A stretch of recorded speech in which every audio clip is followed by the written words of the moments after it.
It is an absolutely perfect night for baseball at Target Field. And tonight, the start of a quick little two-game series with the Kansas City Royals. The Twins, looking for their first series win, are going to have to beat the Royals twice to do it, and that doesn't appear to be as easy as it used to be, because the Royals are off to a very good start this year. Their record opposite that of the Minnesota Twins, actually leading the Twins by 3 games in the standings. The good news for the Twins, Brian Dunsing has done very well within the division, and he'll make the start tonight in the first American League Central game the Twins play this year. And boy, what a night for baseball. Glad you're with us. Hall of Famer Burt Blyleven along. Bubba T. They're always good for 6 runs. Twins need runs. Boy, do they ever. And one thing that's been a pretty constant theme over the last few years, the Twins have done very well within the division. And within that, they've done extraordinarily well against Kansas City. Yeah, you know what? Kansas City, one of those clubs you got to beat up. For the last couple of years, the Twins have been able to do that. 13-5 last year, and in the division, by the way, they're 47-25 last year. That's why they won a division. So here tonight, they've got it. They're back in the division. They feel very comfortable in, and hopefully they can beat up the Royals. I think the Kansas City Royals proved last year that they had some offense with which to work. They've had some dramatic wins here today and off to one of their better starts in recent years. I tell you what, Ned Yost went into spring training. He said, we're going to run the bases extremely well. They have some players right now that are playing like what they thought they would, especially Alex Gordon. Alex Gordon, a #1 pick that really hasn't panned out. Billy Butler, a very good hitter. This is a very good young lineup. We're going to say that a lot. A lot of young, talented kids for the Kansas City Royals. Ned Yost, the head of that, is really getting them running those bases. Well, the Twins lost 2 out of 3 to Oakland. They'd like to finish every homestand here at Target Field with a winning record. They need a couple of wins against Kansas City to do just that.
Fox Sports North is brought to you by your local Northland Ford dealers. Visit your local Northland Ford dealer or go to northlandford.com.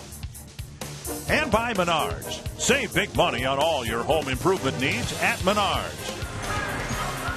Twins in downtown Minneapolis. Just a morning, Michael Kadire are going to take on the Kansas City Royals in the first of a 2-game set in just a couple moments. I'm Robbie Mikowski. Thanks for tuning in. Yes, the Twins bats, they've been slow. Yes, their record's only 3-6. But you know what? It's early, and Twins right fielder Michael Kadire has a message. Calm down. We've got plenty of time. People are gonna, think what they think, and but the one thing I guess you can put in perspective is there's 153 more games. I mean, 153. That's a lot of games.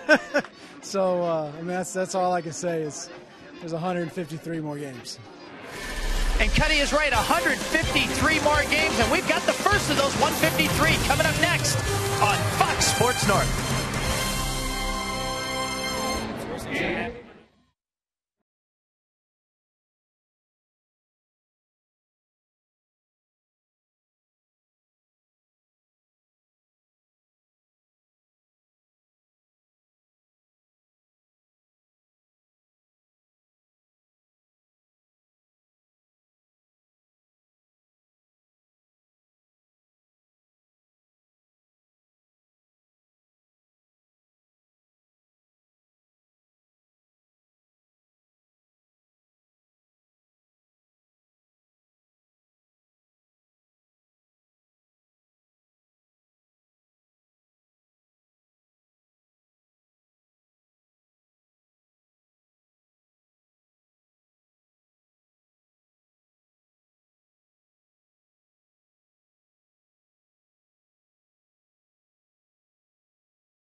Been a role reversal for the Twins and Royals.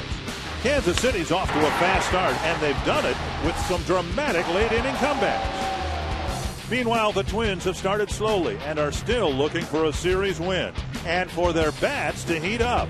Is tonight the night normalcy returns? Can the Twins offense get in a rhythm against the Royals? We'll find out. Twins baseball starts now. And Justin Morneau and the Twins take the field. An important 24 hours for this team, even though it's early in the season. They haven't played particularly well. But a couple of games here in the next 24 hours that will help the Twins hope propel them to a successful road trip. Oh yeah, Dick, let's see if that off day yesterday really helped these guys just to relax a little bit and get back into hopefully a winning way. And Yost Royals had an off day here in Minnesota. Here's his batting order. Brought to you by Menards. Chris Getz leading things off. Melky Cabrera hitting second. Alex Gordon, Billy Butler, Jeff Francoeur, Wilson Betemit, Mike Aviles, Brian Pena, and Alcides Escobar. And on the mound for the Twins tonight, it's Brian Dunsing making his second start, looking for his first win of the year. This guy changes speeds extremely well. We've seen Brian Dunsing. He makes the adjustment, it seems like, throughout the ball game, inning to inning. And he's had very good success against the Kansas City Royals over his career.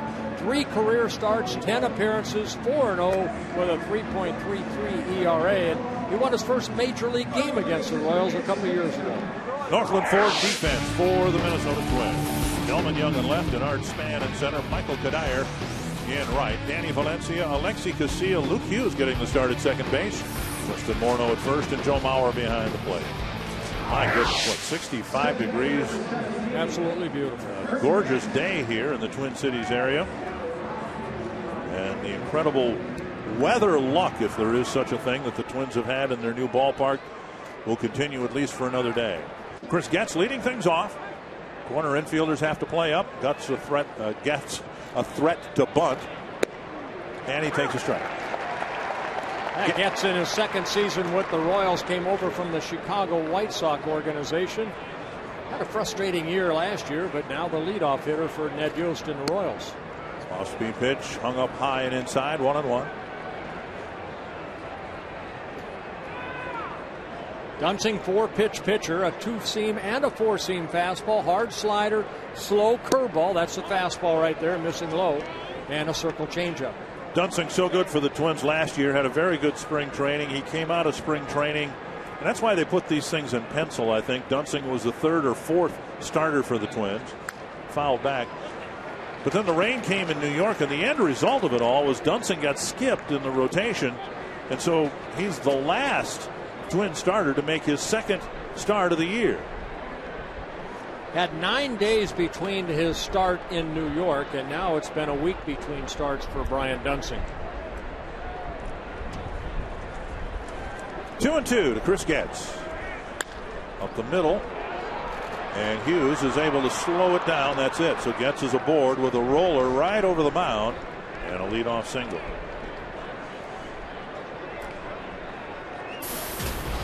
There's a start in New York. The Twins eventually won that ball game 5-4. He got a no decision, 7 very good innings, only 2 walks with 7 strikeouts in the ball game. The 2 home runs came in the first 2 innings. When I say he got skipped in New York, he just had his start pushed back, as you said, and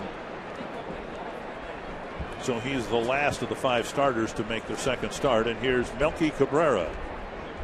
Keep an eye on the Royals on the base paths. They have 15 stolen bases already on the year. They've been caught only 2 times. And a strike on the outside corner. Dunsing seems pretty hard to run against. Being a left-handed pitcher, he does a good job of holding on runners.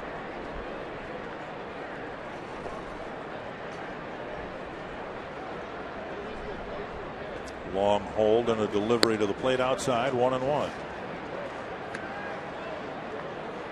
Melky Cabrera, a switch hitter in his first season with the Royals. Last year with the Atlanta Braves, hit .255 with the Braves.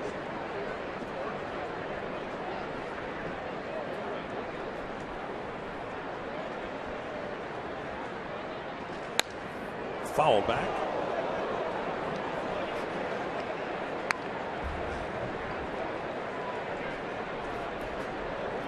Cabrera signed as a free agent. Twins saw Boone Logan when we were in New York last week. Logan went to the Yankees in the Cabrera trade along with Javier Vasquez. 1-2. And a fastball inside, missing the corner, 2-2. A lot of times that pitch right there will set up that circle changeup of Dunsing down and away. He did get a ground ball double play turn behind him in New York.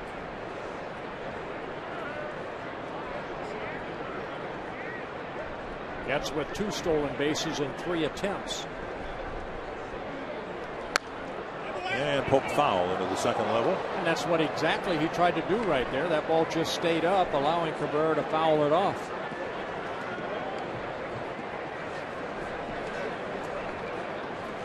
Dunsing, 28 years old, in his 3rd season with the Twins, 7-2 last year as a starter in 13 starts.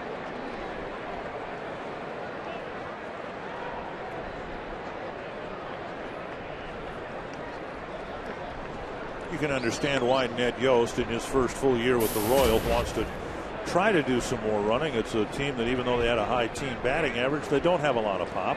They need to find other ways to score runs. That's why he went into spring training. He says, I want our guys to be the best running ball club in all of baseball. So they really isolated on that in spring training.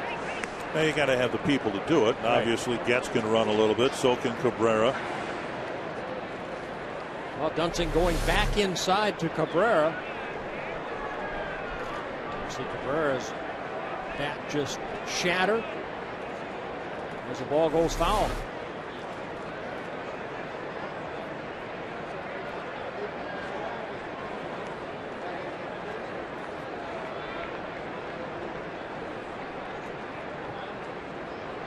Dunsing ready to deliver his 12th pitch. Backhanded by KCA to Hughes. And a little double clutch at second base. They only get the lead runner. Don't know whether Hughes' relay, had he been able to pull the trigger right away, would have been able to get Cabrera anyway. Yeah, Cabrera's got good speed, but looked like Hughes had a little trouble getting that ball out of the glove, but they do get the lead runner. KCA doing a good job backhanding that ball, flipping it over to Hughes, and right there, a little bit of uncertainty on that grip of that baseball. Hughes did the right thing. You don't have good grip on that baseball, don't throw it. See the exchange right there. The ball kind of flipped in his hand. Here's Alex Gordon, who's gotten off to a very good start for Kansas City this year. And they say, granted, it's early in the season for the teams and players who are off to good starts too, but they say that Gordon last year had lost a lot of his confidence. And Ned Yost said early in the season, you know what, Alex, you're going to be my number 3 hitter. And that and a good start have made him a very dangerous hitter here. A little confidence boost coming directly from the manager himself. Yeah, these two guys, the pitcher, Dunsing and Gordon, teammates at the University of Nebraska. Yeah, last year Alex Gordon hit .215 in 74 ball games, and a #1 pick by the Royals back in 2005. So much high expectation, and he just hasn't lived up to his billing. Had the position change last year, was a third baseman. They moved him to the outfield. I think sometimes when a youngster comes up like Alex Gordon, they invest a lot of money in him as a #1 pick, and then they drop the next George Brett. Right. That sometimes is a little bit too much. This guy's going to be the next George Brett at third base. There's only one George Brett, the Hall of Famer. 1-2 to Gordon. Swing and a miss, and Dunsing gets a big strikeout. Up number 2. Well, working outer half of the plate, fastball away, breaking ball away, a fouled off pitch, and then the slider. Great location. Dunsing picks up his first strikeout. Another Kansas City hitter off to a good start is Billy Butler. This guy's always off to a good start. Yeah. This guy's a good player.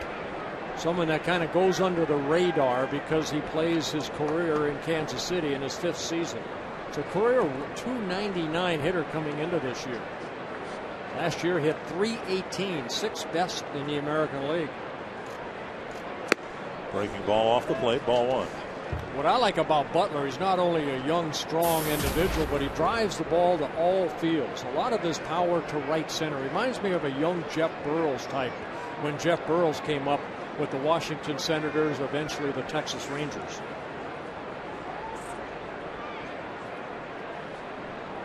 I never got a chance to see Burles play much. I knew him for his power, and I just assumed he was a pull hitter and hit a lot of home runs, but he hit all fields. Actually, the ballpark in Arlington, the old stadium, just drove him nuts because a lot of the balls he hit were to right center. With that wind blowing in from right field, it would just cut that ball down.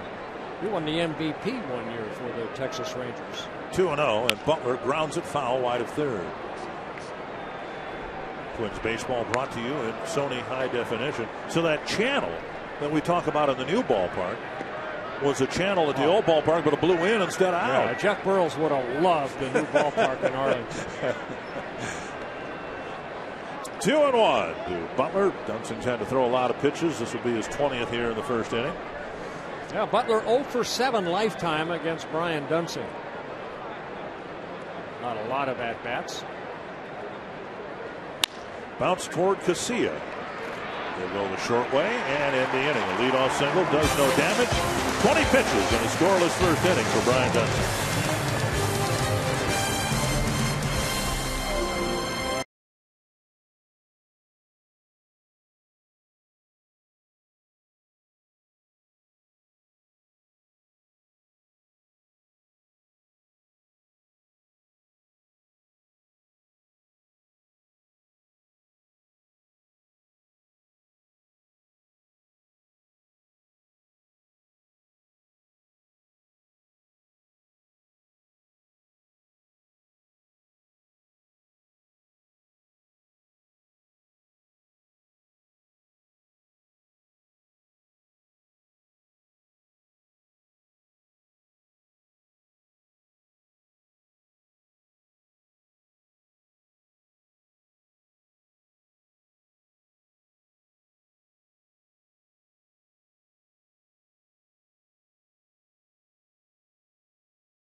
Ron Gardenhire, hoping that his team can do some early damage. They've done all right scoring late. They just haven't done anything early. Here's the Menards batting order. It has Denard Span on top, then Joe Mauer, Justin Morneau, Delman Young, Michael Kadire, Jason Kubel, Danny Valencia, Luke Hughes, and Alexi Casilla. Let's see if the Twins can get on the board early against Jeff Francis, a left-handed pitcher for the Royals in his first season with the Royals. Lefty against lefty, and strike one to Denard Span.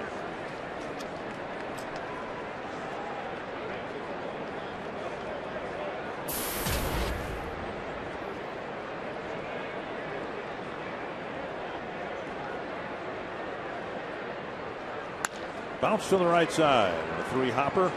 Hit right at Getz, 1 away. Northland Ford defense for the Royals. And of all these players who are out there, Gordon, Cabrera, Francoeur, Benjamin, Escobar, Getz, Butler, and the catcher, Brian Pena. Alcides Escobar coming over from the Milwaukee Brewers in the Zach Greinke trade. Of all the players there, this was pretty much the opening day lineup for the Royals. Only Getz returned from opening day last year at the position that he played. That's how dramatically the Royals have turned things over. They've moved Gordon out to the outfield. Getz, the only returning player from one opening day to the other at that particular position. Ball one, strike one to Mauer.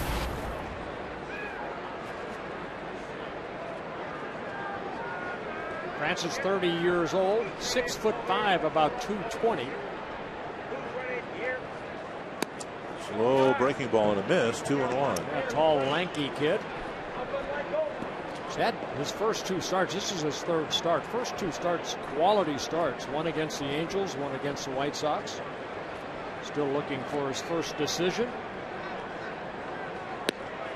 And a fastball on the outside corner, 2-2. Jeff Francis went through shoulder surgery a couple years ago. Last year, kind of a frustrating year, but a rebuilding year for this young man. Missed all of the 2009 season when he was with the Colorado Rockies because of the shoulder surgery. Strikes Mauer out number 2. And the scouting report on Jeff Francis, a very good 1.98 ERA. He's allowed only 3 runs in his first 13 2/3 innings pitched. Relies on changing speeds. Both these left-handers pretty much the same. You're not going to overpower anybody. And the Twins did face him back in 2008 when he was with the Rockies. He actually defeated the Twins 6-2. Only damage was a 2-run home run by Justin Morneau, who's at the plate now. And who a long time ago caught Jeff Francis in Canada in not high school baseball, but at that level. They don't have high school baseball, or didn't where Justin grew up. So he and Francis were teammates, and Francis got drafted as a pitcher, and the guy who caught him for a couple of years is standing in the batter's box. 2-0 and a strike on the inside corner. Actually, Justin signed by the Twins as a catcher, then converted to a first baseman.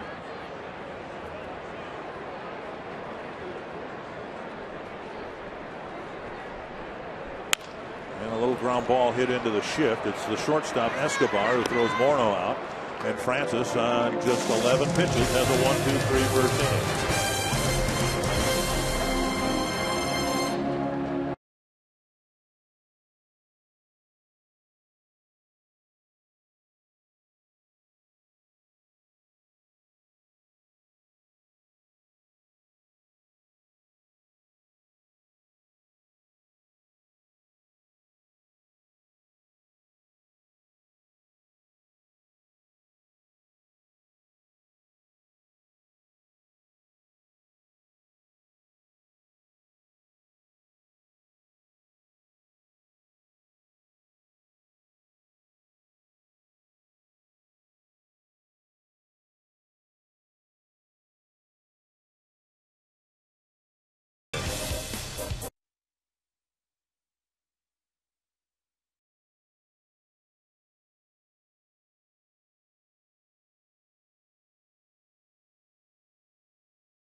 to you by Pentair. One inning in the books, and same story for the Twins. Nothing in the way of a run or even a threat to score a run in the first inning. They were tied.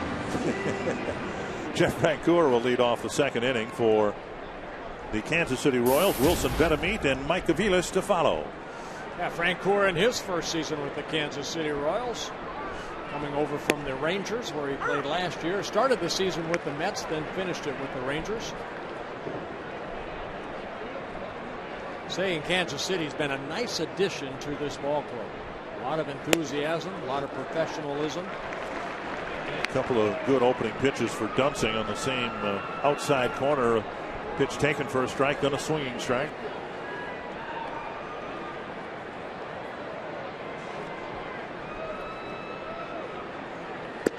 And that drifts outside, 1-2.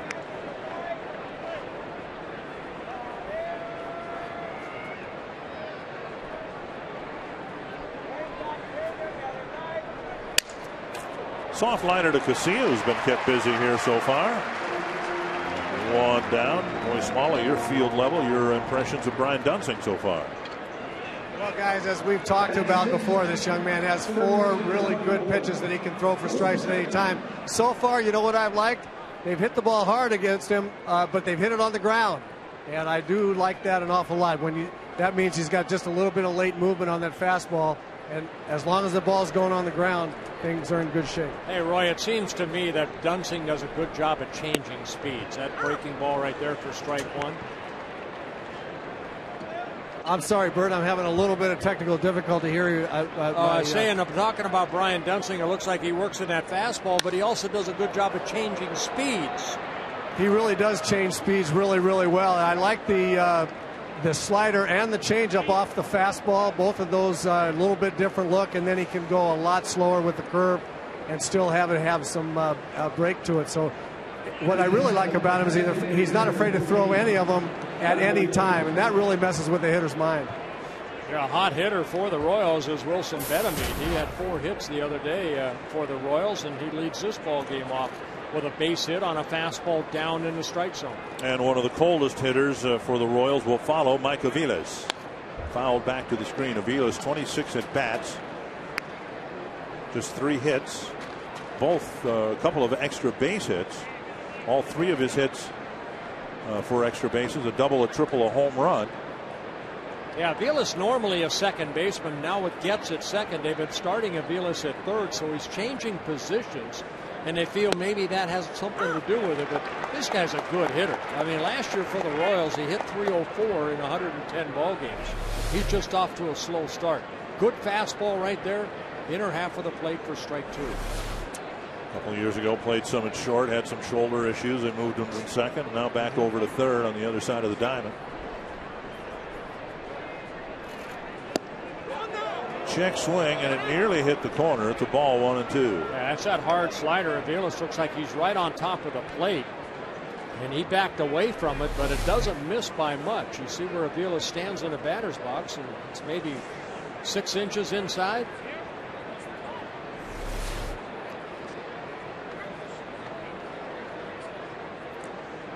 If Dunsing can get a ground ball hit at somebody here on a 1-2 pitch. Just outside, 2-2. Tried that changeup down and away with a little movement, but Aviles took it for a ball.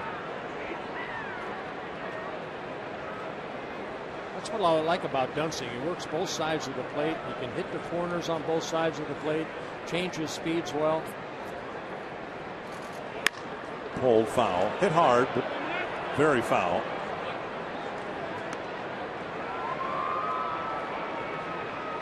Aviles 30 years old in his 4th season with the Royals. Had the Tommy John surgery back in 2009.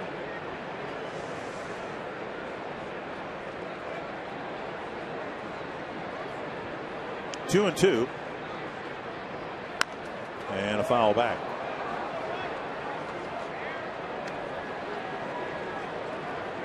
Dunsing making his 2nd start of the year, his 24th career start, and his 79th career appearance. last year, started the season in the bullpen, finally put into the rotation, pitched extremely well. And right out of spring training, they informed Brian Dunston, you're going to be a starter. Changeup, lifted foul on the right field line, back into the seats. And I think, Dick, even Brian Dunston said, boy, that was kind of a relief off his shoulders, because he went into spring training not really knowing what his position was going to be. Was he going to be a long man again, or was he going to get a chance to start?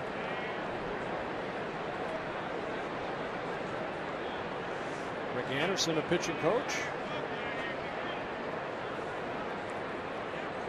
2-2 again to Aviles. Popped up right center field.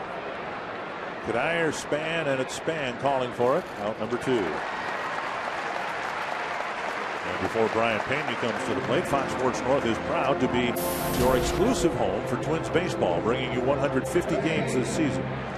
Make sure you don't miss Friday's game against the Rays at 6 p.m. Log on to foxsportsnorth.com and check if your video provider will be carrying the game. If not, we encourage you to call your video provider to let them know you don't want to miss any more Twins action this year. Here is Pena, one of the 2 catchers that the Royals have. Matt Trainer, the other one. We'll probably see Trainer tomorrow. And the Royals are waiting for Jason Kendall to come back after having shoulder surgery. Kendall, the way it looks now, will be missing at the least the first month of the season. Very likely a little bit more time than that. And the right rotator cuff surgery back in September of last year. Pena sees a changeup float up over the outside corner, strike 1.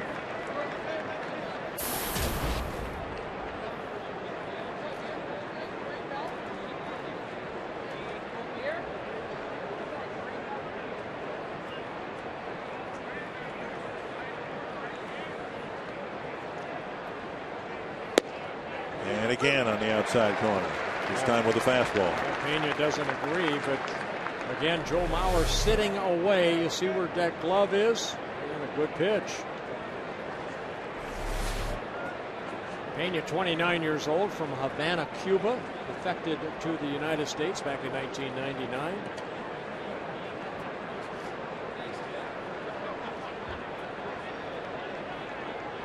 Runner goes.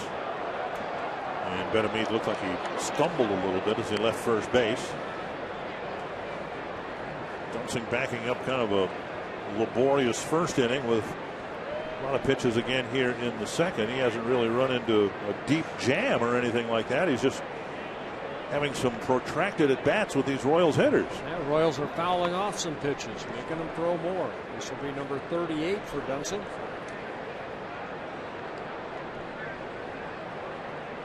Runner goes again. Morneau with a nice pickup on the backhand side. So Pena robbed of a hit by Morneau. The inning ends and we have no score.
Hanging out here on the Budweiser roof deck with some of the new food items. One of the new food items here for 2011 at Target Field, Dick and Bird. It's the beef taco. You can find it Senior Smokes down the right field line at section 106. And, you know, part of the perks of my job is I get to get these tacos. But it's Sam's birthday right here, and I'm going to give it to Sam and have her give it a shot. Sam, take a bite and let us know what you think. Thank you. Take a bite. Take a bite. It's her birthday taco. All right, what do you think? Nice. How do you like it? Pretty good? She's a smart girl. She doesn't talk with her mouth full. Robbie, take heed. I've been out with you. Shouldn't talk with your mouth full. Delman Young off the end of the bat.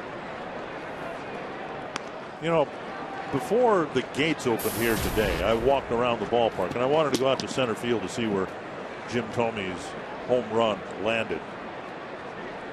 We can talk about that a little later, but just walking around this ballpark. Were you out of breath? It was a long way. It took me a while. 1-1 to Delman Young. And back to the glove of the pitcher. Weekdays on Fox Sports North, it's the Dan Patrick Show. Don't miss exclusive guests, including high-profile athletes and celebrities, breaking sports news, unparalleled insider access, and pop culture commentary. The Dan Patrick Show, weekdays at 8 on Fox Sports North. All right, so you were walking around the ballpark. Right before the gates open, when the concession stands are all fired up, the food's being prepared and everything. And we love this ballpark for a lot of reasons, but without question, it has to be the best smelling ballpark in the country. I mean, you can go down in right field and you can smell the sauerkraut if you like sauerkraut on your brats or burgers or hot dogs. Then you walk another 30 feet and you can smell the mini donuts. Then you walk a little bit further and there's some stir fry down by the left field corner. You know, the heck with Rick Olson. Maybe you should be a tour guide. Oh, when the concession stands are up, it would be my pleasure. You can gain 3 pounds just walking around smelling the food. 2-1 to Michael Kadire. Well, Kadire off to a slow start, looking for his first extra base hit. That's a hit. He'll take that. It'll roll right up the middle. A 1-out single here in a second. I like what Michael Kadire told Robbie and Smikowski before the ball game. Hey, folks, there's 153 more games left. See Francis changing speeds. Kadire hitting it past Francis into center field for the Twins' first hit. You know, you have a 3-6 stretch in the middle of the season, and it's not good, but people don't overreact to that. Once you get into June and July, I think all baseball fans realize you've got some ebbs and flows during the course of the season. But when it happens right out of the chute and the team doesn't look particularly good playing 3-6 baseball, then I think a lot of fans do tend to overreact. 1 strike to Kubel.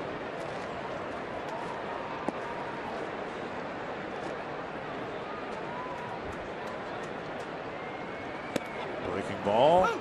0-2. Again, you see Francis at 6'5", those long arms, big, slow curveball. He was a 17-game winner for the Rockies back in 2007, then ran into that shoulder problem that required surgery.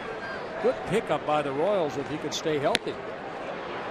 And he just reared back and threw a fastball past Kubel for out number 2. Not only a fastball, a great location of a fastball. Again, not overpowering, but watch the location. Watch Pena right there.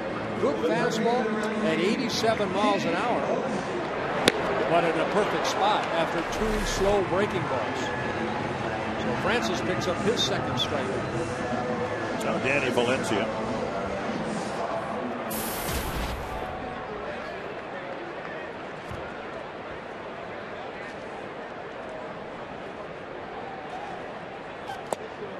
And strike 1. Change up at 84.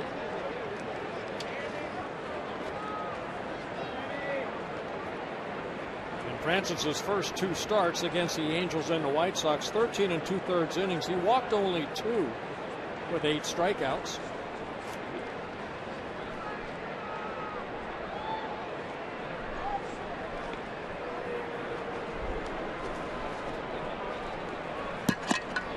Making his 152nd Major League start. He has 55 Major League wins, 50 losses.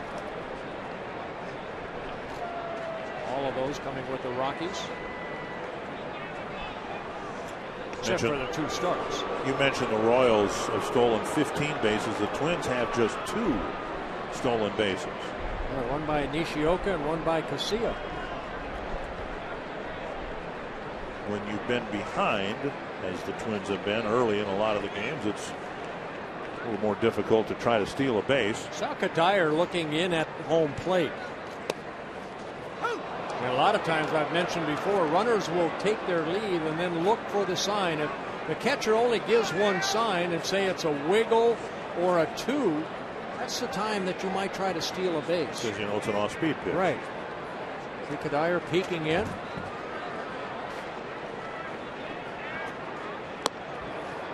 Off-speed pitch up and away, 1-2.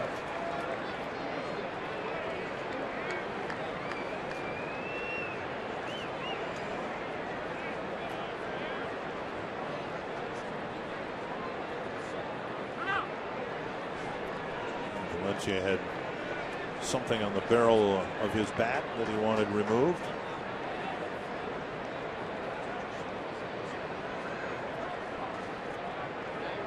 Pena sitting way inside. And the ball missing inside. So now 2-2. See, that to me, that's pitching right there. We see it from Dunsing and you see it from the left-hander right here in Francis. Catcher sits inside. Boy, it doesn't miss by much. You hit that glove. That's pitching. Or miss inside and not over the plate. Right. Kadire goes and Valencia bounces it foul. Yeah, you'll see that tonight from both starters. You know, tomorrow we may not see that from Francisco Liriano. He's been kind of all over the place, and Kyle Davies almost the same way for the Royals. He's got real good stuff, but he too can be erratic as far as his control. See if the Twins send Kadire again. Generally steals 5, 6, 7 bases a year. And that time missing inside again. It's a full count. We know he's going to be going here. Let's see what Billy Butler does at first base. Does he hold him on or play behind him? It looks like Butler's going to hold him on because Danny Valencia is more of a pull hitter than someone that hits the ball the other way.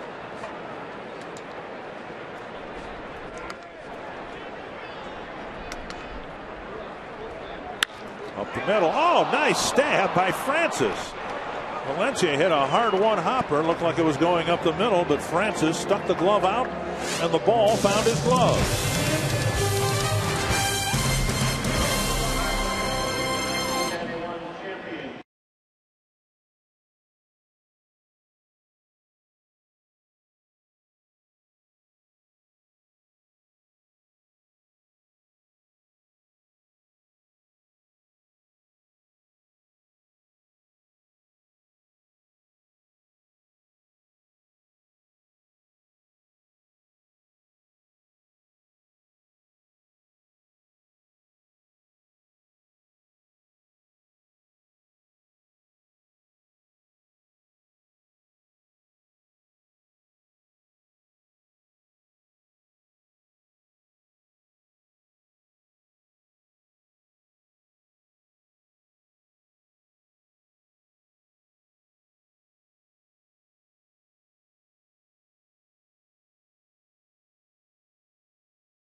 Explore Minnesota.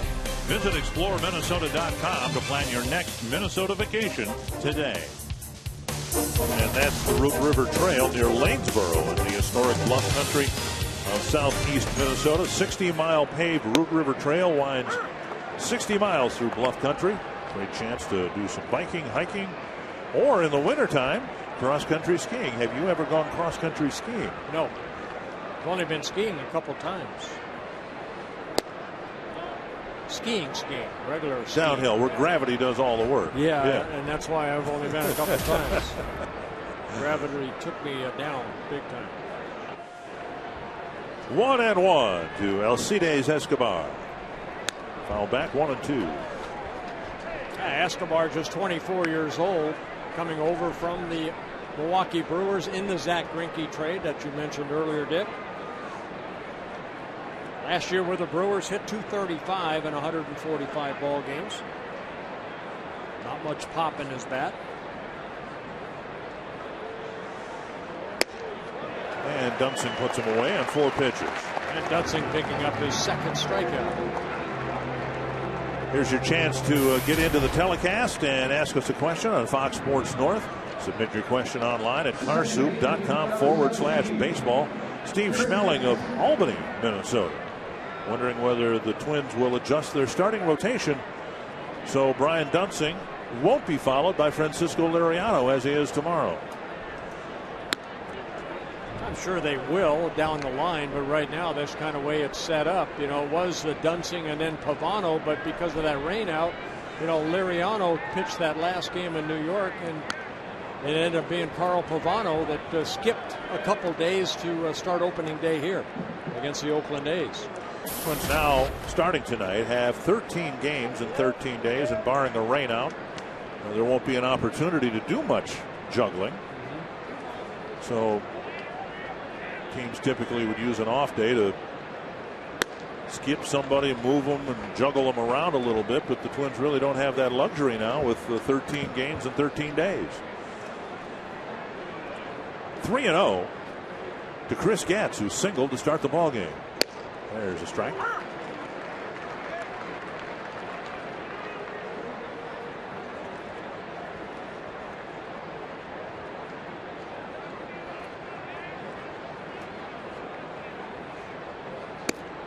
And at the belt, 3-2.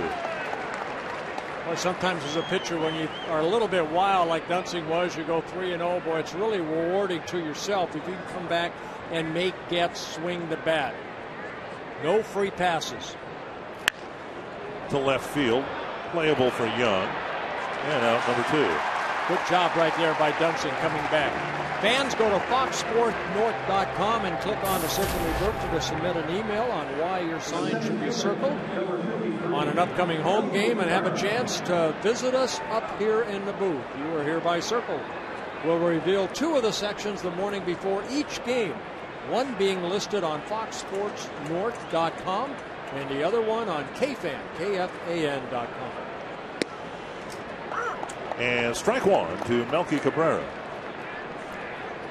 Cabrera hit the ball hard to the backhand side of KCA, who made a nice little play getting a force out at second. And there's strike 2. Remember Cabrera with the Yankees? He was kind of an upcoming star with the Yankees. Never really panned out.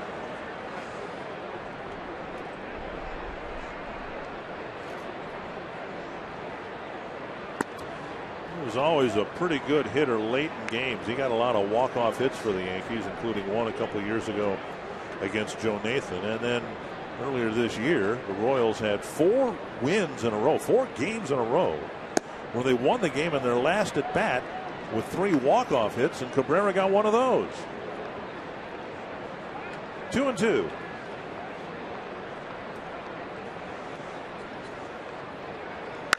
Fly ball down the right field line. Kadire trots after it. And Dunsing has his first 1-2-3 inning.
Bottom of the third in a scoreless game. Luke Hughes will lead off the third against Jeff Francis, then Alexi Casilla and Denard Span.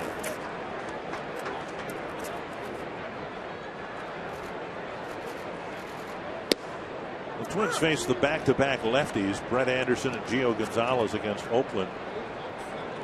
And Luke Hughes seemed to make the best contact through those two games against those left-handed pitchers who threw a lot of breaking pitches. So maybe this is a good matchup for the Twins to have Hughes, who at least got the barrel of the bat on the ball a few times against the Oakland lefties, taking some swings against Francis. Yeah, everything outer half of the plate right now, because the balls that Hughes hit were kind of down and in, that he airborne, both of them, one for a base hit, one for the high fly ball that almost went out.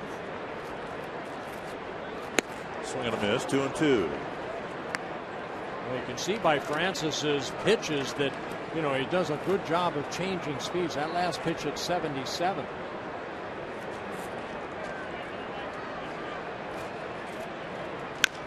Chopper in front of the third baseman, Benameet. And he can't make the play, and Hughes will get an infield hit. Well, he didn't really get the barrel of the bat on it, but he got a leadoff single.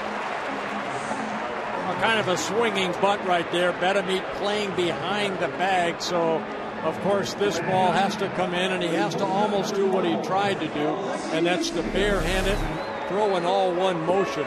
See him right there, but never really got the grip of that ball. You can see how far he has to go to get that ball, open up that palm, but just couldn't get the grip. So the Twins get their second hit for Hughes. It's an infield hit. And we'll see what the Twins ask Casilla to do here. What might be a bunting situation. Hughes at first, nobody out. And he takes a strike. Well, with Benameet breathing down you at third base, what you want to do, and that's what Keith Casilla hopefully will do, is bunt it toward first base.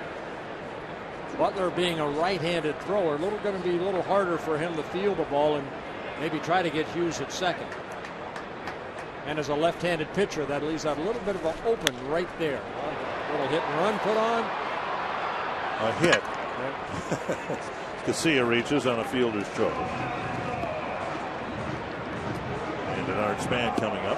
Rasmussen College Student Day is tomorrow. The Twins hosting Kansas City in the afternoon game at noon. A noon start. Standing room only tickets are half price for students with valid ID. Tickets are available on the day of game only, and they are limited. So make your plans to come out early. More information about Rasmussen College Student Days, visit twinsbaseball.com.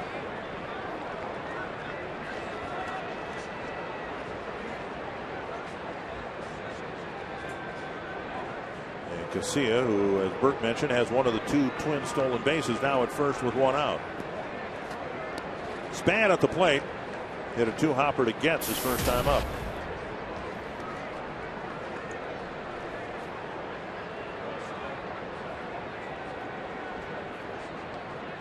And they have him picked off. Butler's throw is off target, and Casilla will reach.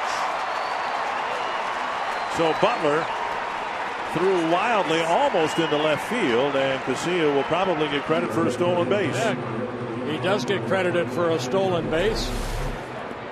Casilla going on first motion. Skip.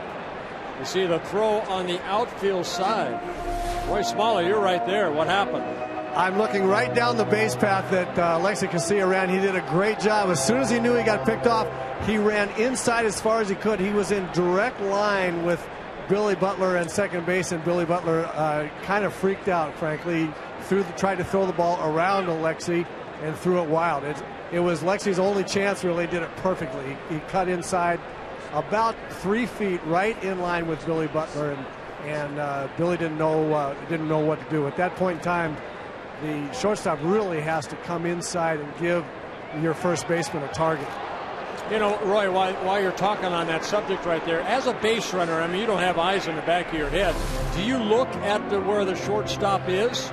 Well, he knew him running inside. Yeah, you see him running right by. When he took off, he was 3 feet from the grass, and as soon as he was picked off, he started running right along the edge of the grass because he knew that was the line that the first baseman had directly to second base. Actually, trying to get himself hit in the back or something with the throw because he was out cold at second.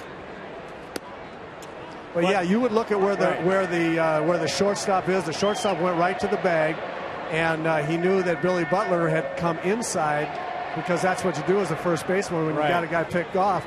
You step inside, but the shortstop never came inside with him, with his first baseman. And so really, I was standing right directly behind Billy Butler, and we had no real view of the shortstop, either me or Billy Butler. Butler being the more important one, of course. And KCA dives back safely again. The ball. Now, Roy, that wasn't the ball. That was part of KCA's equipment, batting gloves, I guess, that fell out of his hand. Yeah, I want to go one little step further with Roy Smalley on this. Roy, when the shortstop, and you being a former shortstop, do you go on the? Or you're supposed to be on the infield side, right? Absolutely, because that's where your first baseman is. You know, he's inside the bag holding the runner on. And when your left-hander picks off the runner, you come and meet the throw as a first baseman and move inside so you have a good target. But if the shortstop doesn't do that with you, then it really doesn't make any difference. And the shortstop didn't come inside. You've got plenty of time. It's almost just like playing catch. The shortstop could come 5 feet inside to the third base side of second base. Right. Give the first baseman a good sight line, catch the ball, and then jump to second base and tag the runner out. You got plenty of time to do that. Yeah, good wording tool right there. Thank you, Roy. 1-0 to Span.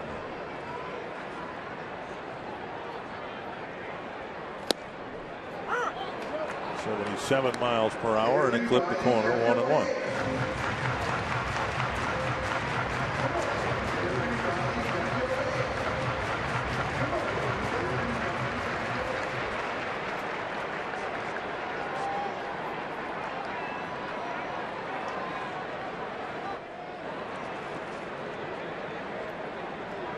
Trying to get the first run of the game here in the bottom of the third inning. Down low, 2-1. Francis doing a good job of keeping the ball down, just low in the strike zone, says home plate umpire Alfonso Marquez.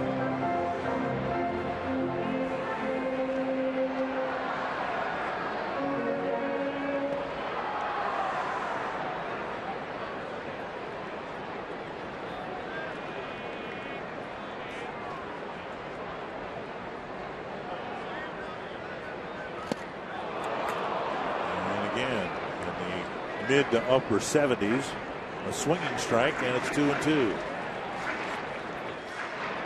You saw that with Anderson. You saw that with Gonzalez. A lot of breaking balls to the Twins in that Oakland series. And in quotation marks, hitters counts when hitters are up there maybe looking for a fastball. Yep. That's good pitching. 2-2 to Span. That's looped down the left field line. Alex Gordon with a long run, and he won't get there. Span with a bloop single, and KCA advances to third. So an infield hit, now a little flare, a little pop-up that lands safely in the outfield. The right guy's coming up to the plate, or so you would think, Roy Smalley. Yeah, here come the big guns, and you know the big guns haven't been quite as big as we're used to seeing, and they really didn't get enough at bats in spring training, in my opinion. I think the little lull that we're seeing with Joe Mauer and Justin Morneau and Michael Kadire stems directly from their lack of at bats in spring training. I've always thought that you need 50 or 60 at bats in spring training because you go through cycles. You get hot early, then you go through a little lull, then you get hot as you move into the season. These guys didn't have that. But Joe Wagner said something I'd never thought of. This is really interesting. He said, you know, your first couple of weeks, pitchers are throwing fastballs. Mauer with a fly to left. Retreating is Gordon. Tagging is KCA. Span will try to go to second. And he is barely in there. And it would have been a close call had he been called out as to whether the run would have scored. Well, the Twins for the second time this year scored a run in the first 3 innings. Danny Valencia hit that home run in Toronto. And Joe Mauer driving in his 4th run on the sacrifice fly. Yeah, as a base runner like Denard Span, you better make sure you get there. Garcia scores, Mauer picking up the RBI, and the Twins take a 1-0 lead. And Span advancing to second, now sets up Morneau for an at-bat with a man in scoring position. I think what determined Span tagging up, because Gordon had to backpedal to catch that ball. If he gets behind that ball, Span may go halfway, but then he'd go back to first.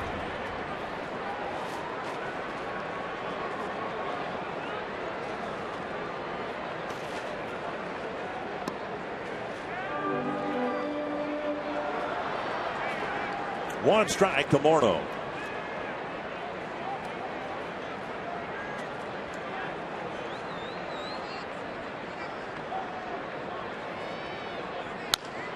Chop to the right side, and Morneau saying he hit it off his foot. And home plate umpire Alfonso Marquez isn't buying it. Here comes Ron Gardenhire. Morneau never left the batter's box. And it appears as if the inning has ended with the Twins scratching across a run in the third.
Sports North is brought to you by Grand Casino. The best stories start here. And by AT&T.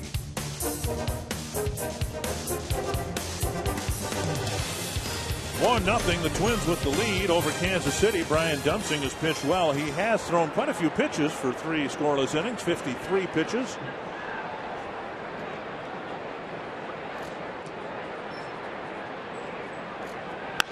There's a fly to left center field. Span hustling over to the gap, making the catch, and that's what Brian Dunsing needed, a 1-pitch out. Let's go back to the sacrifice fly. It's important that the runner at first be careful, but also the runner at third has got to hustle.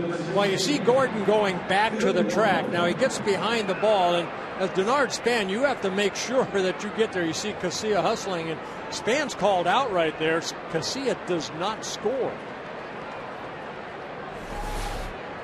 So 1 down, and that'll bring up Billy Butler. Up and away, ball 1. Butler hit a bouncer to short his first time up.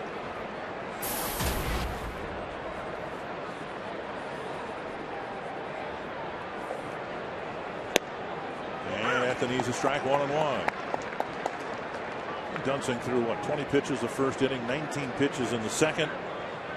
14 the third, something like that. He's heading in the right direction. See if he can have a quick 1, 2, 3, 4. 1 and 2.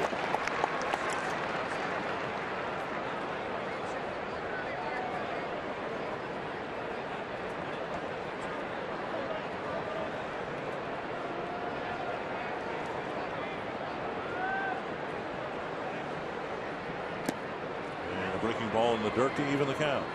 Hey, see that curveball a little bit different than the slider. He kind of went over the top, more of a tumble type breaking ball. Beautiful evening here in Minneapolis.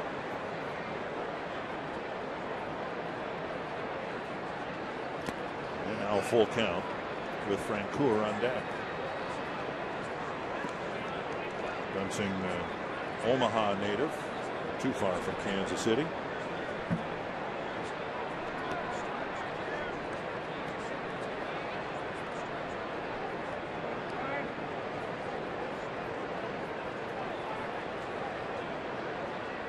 And he missed. Got ahead of him and then lost him to a 1-out walk. Francoeur coming to the plate. Fox Sports North is proud to be your exclusive home for Twins baseball, bringing you 150 games this year. Don't miss Friday's game against the Rays at 6 p.m. Log on to foxsportsnorth.com and check if your video provider will be carrying the game. If not, we do encourage you to call your video provider and let them know you don't want to miss any more Twins action this year. Francoeur hit a soft line drive to KCA his first time up. Driven to right, hit pretty well. Kadire going back, and it is over his head, hits the base of the wall. Butler to third. He doesn't run well, so they'll hold him at third.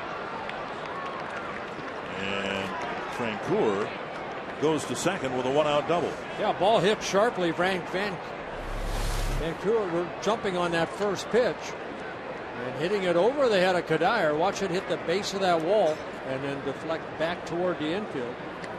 Butler being held up by Eddie Rodriguez, the third base coach from Kansas City.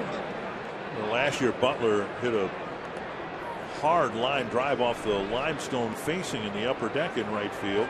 The ball still in play, and Kadire played it fairly well, and Butler tried to stretch a double into a triple and was thrown out by Michaels. Here is Betamit, and there is strike one.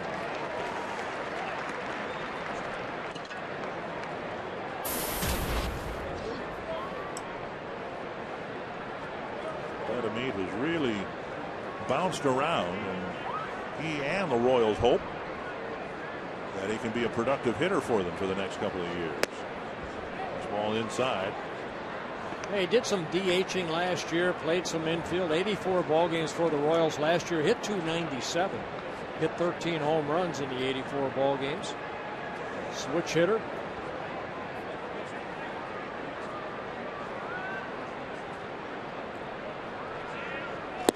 And now outside, 2-1. Betamit has played for the Braves, the Dodgers, the Yankees, the White Sox, now in his second season with Kansas City.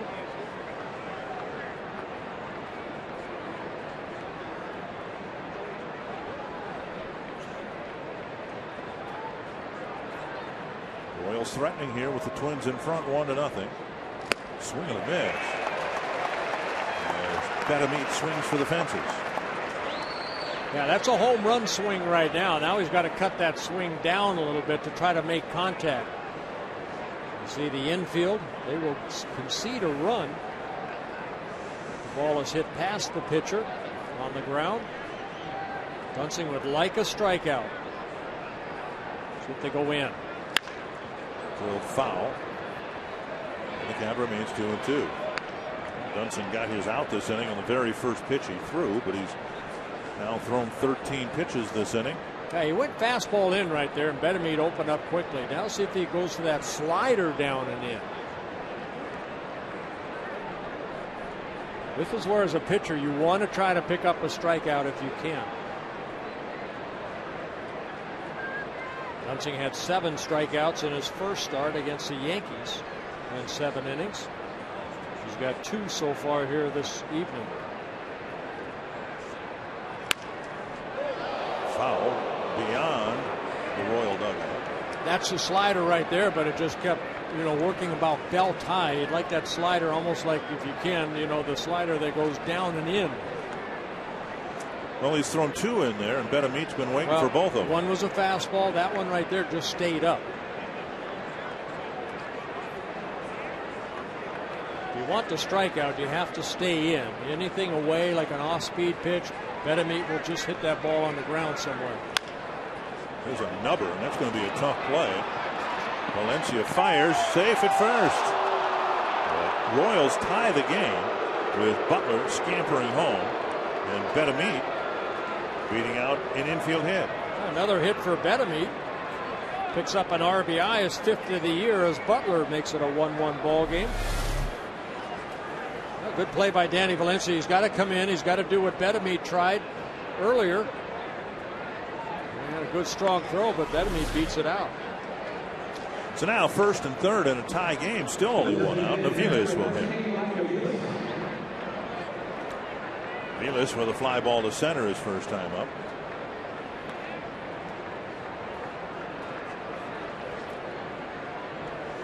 3 ground ball outs for Dunsing on the night. We'll see if he can get Aviles to hit the ball to KCA to start an inning-ending double play.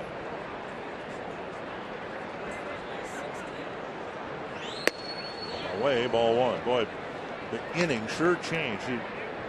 Dunsing got Gordon quickly and got ahead of Butler, then lost him to the walk, and suddenly the Royals are looking at a potential big inning. And another walk scored against the Twins. Foul back, and it's 1-1.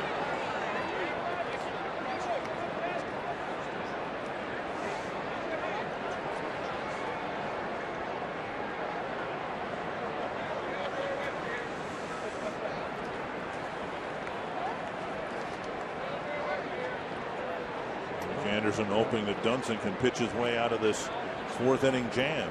Well, one thing that Anderson has always taken a lot of pride in is his teaching of attacking the strike zone. It's filtered all the way down through the Twin organization. And I think we're just seeing a rarity right now of the Twin staff walking a lot of batters. 37 batters and now 82 innings pitched. Driven to right center field, and Span has to run to the gap to catch what will turn out to be a sacrifice fly. Coming in from 3rd is Francoeur. It's 2-1 Kansas City. So the trouble and the 2 runs so far in the 4th inning all began with a walk, and that's been a problem for the Twins this year. They have issued now 37 walks and taken just 19. Well, I mean, that's it right there. You see first, second, you know, as far as fewest walks throughout a season, and right now they're 28 in Major League Baseball. So that will improve during the summertime because of the past history for the Minnesota Twins. It's just ugly right now. Biggest violator is tomorrow's starter, Francisco Liriano. He's issued 8 walks in 9 1/3 innings. Here is Pena. There's a ball shot to right field. The inning will continue. Betamit will hold at second base. So a 7th batter will hit here in the 4th inning. And it's the number 9 batter, Alcides Escobar. Well, the Royals have always been a pretty good hitting ball club. You know, their pitching's always been very suspect. But you see the breaking ball just kind of float right into the inside-out swing by Pena, and he gets his first hit. The 5th for the Royals. Royals led all of in the American League last year in hitting. They hit 274 as a club. They came in 2nd in today's ball game, hitting 278 as a club. Dunsing will take care of matters himself and get the Twins off the field. But a couple of runs for the Royals. It all started with another walk.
to be the Arby's value player of the game.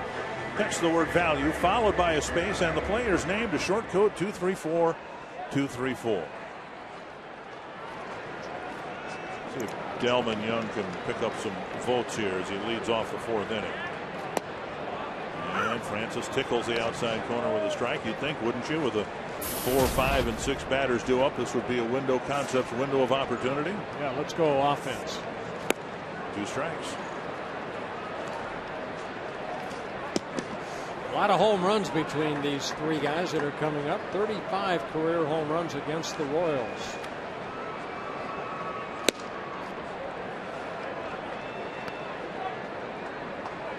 One and 2.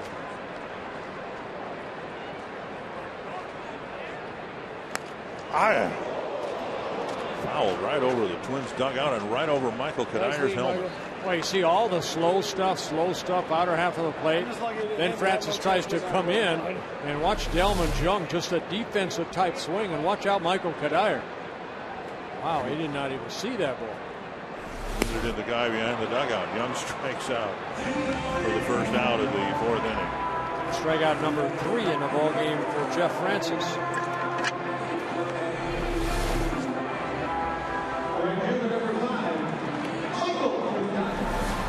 They say in that pitch right there, Delman Young went fishing. Fishing for that ball down and away. Here's Kadyr, grounded a single up the middle in the 2nd. Lace to left field. Solid contact. Gordon already has 3 assists, and Kadyr will hold with a sharp single to left. So a pair of hits for Kadyr as he tries to bring his batting average up.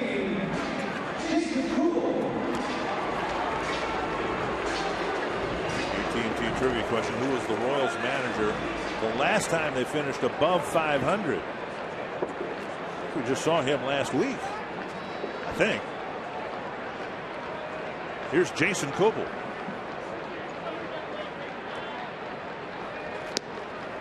And Kubel checks his swing and takes one just off the outside corner.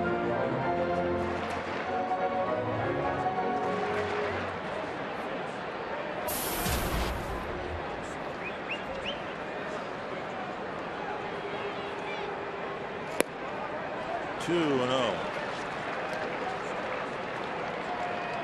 It just seems to the untrained eye, and I've got 2 of them, that the approach the Royals have taken is similar to the approach that the A's have taken with this Twins lineup. This one walloped to the corner. It's down for a hit. Kadyr around second, on his way to third. Kubel digs for second. And the Twins have something started here after the Young strikeout. Kadyr and Kubel deliver sharp hits, and the tying run 90 feet away. Oh, one thing about the game of baseball, you can make some nasty pitches, and then you leave a couple up, and all of a sudden you're in trouble.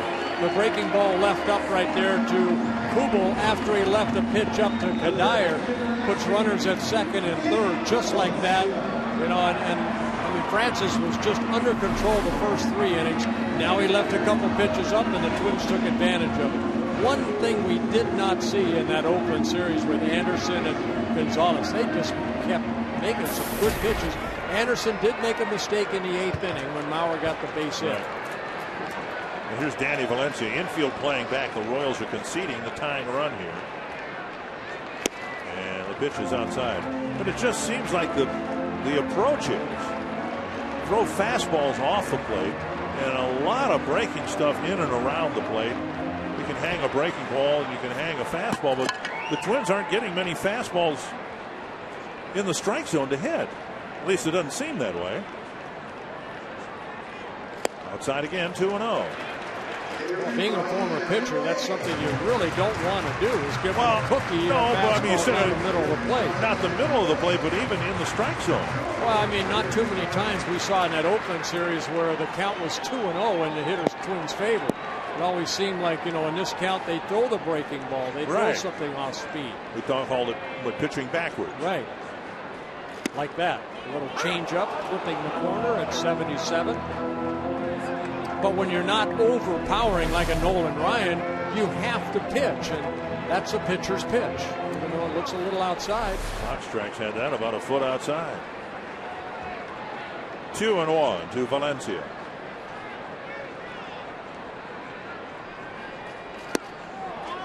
First base is open. Luke Hughes is on deck.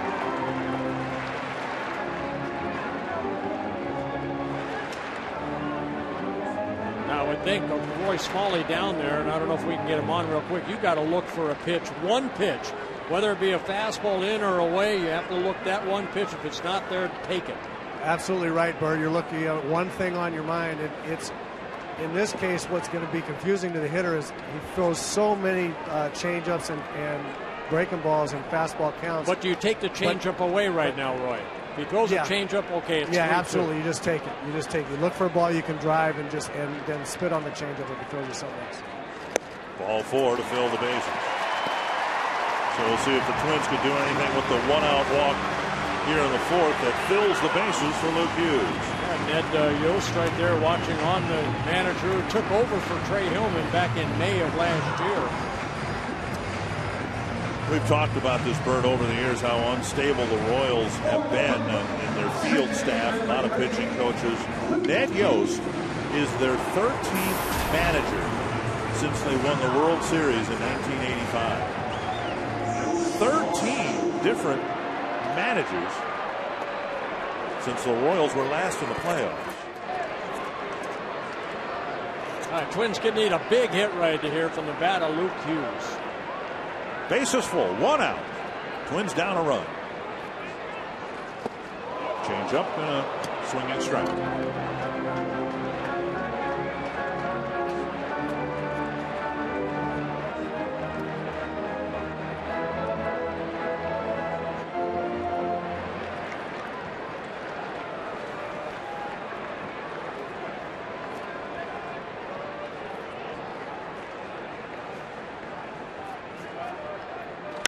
Liner into center field.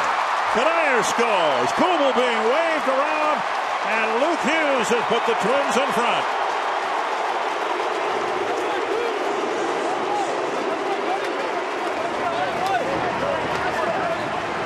Good piece of hitting right there by Luke Hughes. Not trying to do too much. Took that pitch outer half of the plate, hit it back up the middle, just out of the reach of Getz, the second baseman. So runners kind of had to hold, but that ball hit to right center. By the time that Cabrera could get it back in, Kubel scores from second base. So a big 2-run single by Hughes puts the Twins up by 1. And now runners at first and second, 1 away. 4 straight batters have reached, 3 with hits.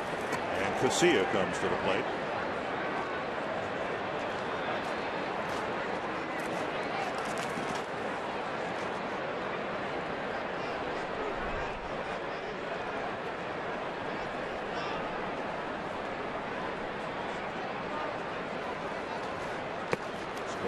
Taking ball 1.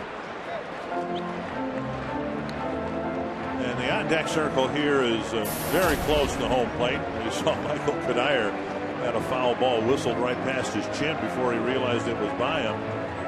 And there was Luke Hughes sitting in the on-deck circle watching all the change-ups and off-speed stuff that Francis was throwing Valencia in his at-bat. Everything was away, and the first pitch to him was away, and finally got another one away and drove the ball sharply into right center field. Yeah, Francis just leaving some pitches up this inning, and the Twins taking advantage of it. There's a strike.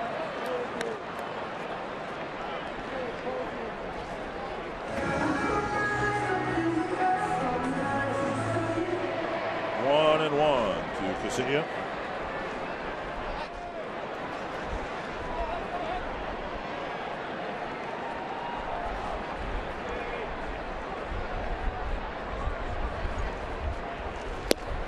Outside again, 2 and 1. You look at the fastball and it's mid-80s, and you look at all the soft stuff, changeups, breaking pitches, and you think, my gosh, this guy's a reincarnation of Mark Burley. I mean, he's the same repertoire of pitches, right? And it's way too slow for Burley. That's true. Bouncer to short. How many can they get? Just one. The throw from Escobar looked like it was tied up Getz a little bit at second base. Yeah, he kind of stepped back, maybe afraid of the sliding Luke Hughes, but kind of paused a second in his throw to first, and that allowed KCA one giant step.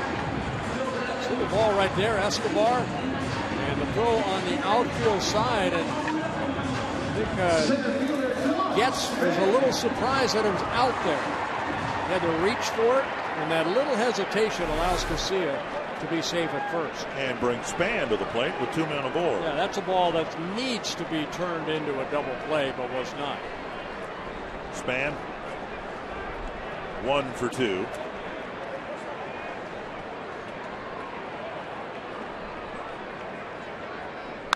Popped up. And Getz ends the inning. But a good one for the Twins. They strand a couple but score 2 to retake the lead.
Beautiful night for baseball at Target Field. So glad that you're with us wherever you might be around Twins territory. Roy Smalley, Robbie Smikowski, a Hall of Fame partner, and Dick Bramer with Luke Hughes delivering a big hit for the Twins, putting the Twins back in front by a run.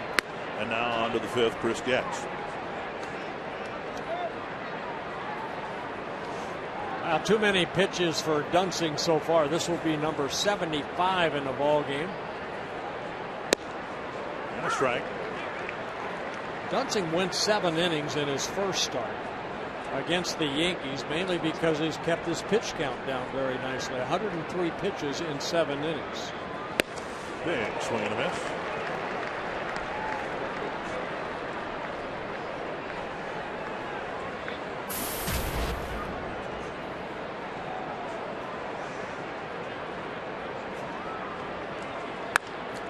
And Weekly back to the mound. Dunsing picks it up, fires the first one away. And for our Sanford Health Injury Report, and today, Josh Hamilton fractured his shoulder in a collision with Victor Martinez, and he will be out close to 2 months. And Ryan Zimmerman put on the disabled list for the Washington Nationals today. And some high-profile players, including Tsuyoshi Nishioka, suffering injuries in the season's first couple weeks. Well, the Rangers off to a great start. I mean, they lost today to the Detroit Tigers 5-4, but they are 9-2 already on the season. There's Nishioka. Miguel Cabrera got a game-winning hit in the 9th inning for the Tigers with 2 outs to beat Texas.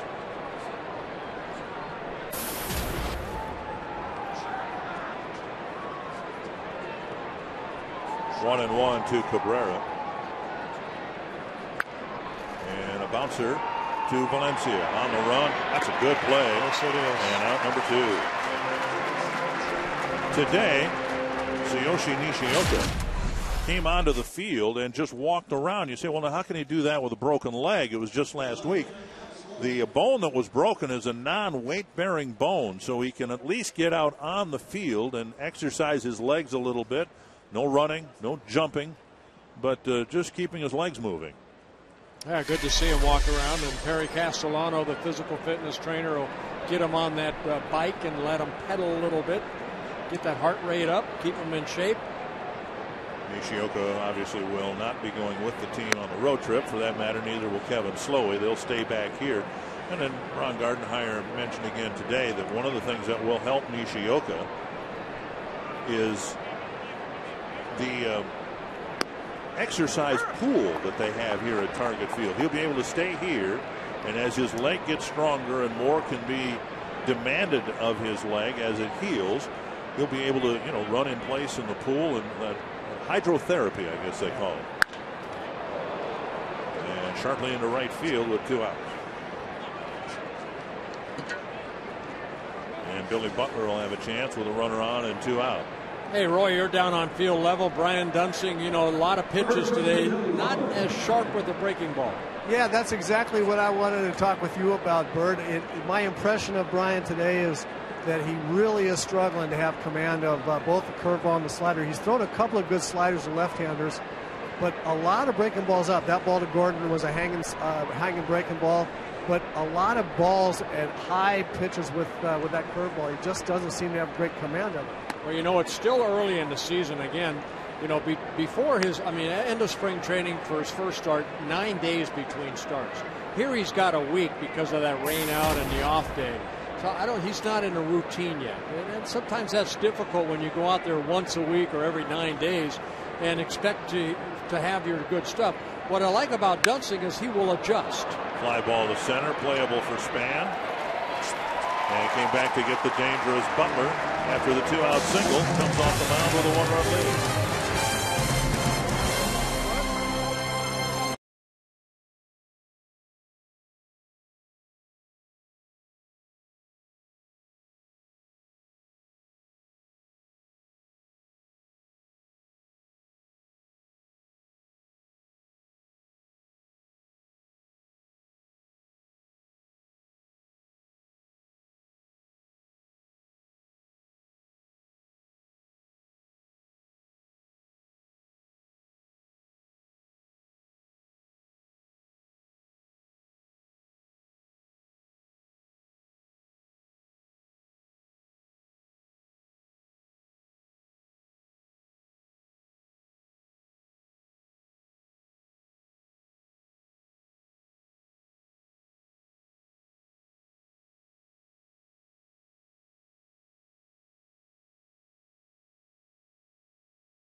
By Target Plaza in the Minnesota State Lottery Winner's Circle, and I've got $100 in Minnesota State Lottery tickets here for Kenneth from Blaine. And look at this, Bert. You'll get a kick out of this. He's got 4 generations of family here at the Twins game, and he called it priceless. Now it's priceless, but how do you put it into words having this many people here in your family?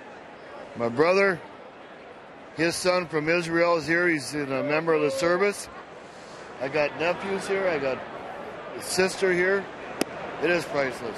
Very nice. So there you go, Bert. How about this? 30 people hanging out here in right field having a good time. He's got his son here to his left, his nephews, and a good time being had. Well, we with the family. talk about it all our time, Robbie. You know, baseball brings families together, and it's great to see that family of 4 generations here at the ball game. Mauer with a bullet to center field. He drove in the first run with a fly ball to left. And a leadoff single here in the 5th. Well, I think we saw it last inning, Dick. Francis starting to get some balls up in the first 3 innings. Boy, that breaking ball was really, I mean, starting about belt high and breaking down. Now it's kind of flattened out a little bit. You know, and the Twins batters last inning, 3 hits, a couple like, you know, big hit by Luke Hughes, but then you leave the ball up. I don't care who you are, you're going to get hurt. Here's Morneau. Morneau officially 0 for 2. He legitimately bounced to short to end the first inning, and then he claimed he fouled the ball off his foot, but it bounced toward first baseman Butler, who ran to the bag for the 3rd out of the 3rd inning. Morneau pleaded his case. Ron Gardenhire did it a little more with a little more animation. Swing and a miss, 2 strikes. Well, this to end the 3rd inning. Justin saying that ball hit him. Right off the toe, he said. The front toe. 2 strikes to Morneau with Mauer at first. Royals have the infield shift on. It's blocked by Pena. Mauer watching it all the way in, and once Pena kept it in front of him, Mauer had no place to go. Well, I tell you what, that curveball that Francis throws right there, I mean, that starts at the middle of the plate and breaks away. I mean, what he's trying to do is take the power away from Justin. Justin's only chance, I think, with that big breaking ball is just slap it the other way. Unless he hangs one, and Justin will know what to do with that one. Lace to right. Caught by the right fielder. Mauer's going to get doubled off. Francoeur with a charging catch, and Mauer was more than halfway to second base. Yeah, bad read right there by Joe Mauer. He's got to watch that ball and see where the outfielder was. That ball had some height on it. Justin hit the ball sharply, but Joe got caught into no man's land. Watch the flight of the ball. You got to stop right there. He stopped too late, and Francoeur showing off that strong arm. Royals turn a double play. A couple of well hit balls, but 2 outs. Mauer and Morneau both in the dugout. Here's Delman Young.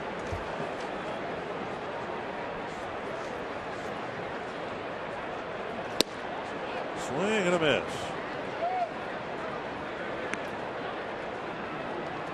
I can imagine as a hitter when someone like Francis throws and Roy Smalley, maybe, I mean, it's just like, you know, I wait, and all of a sudden you have to swing and you do that.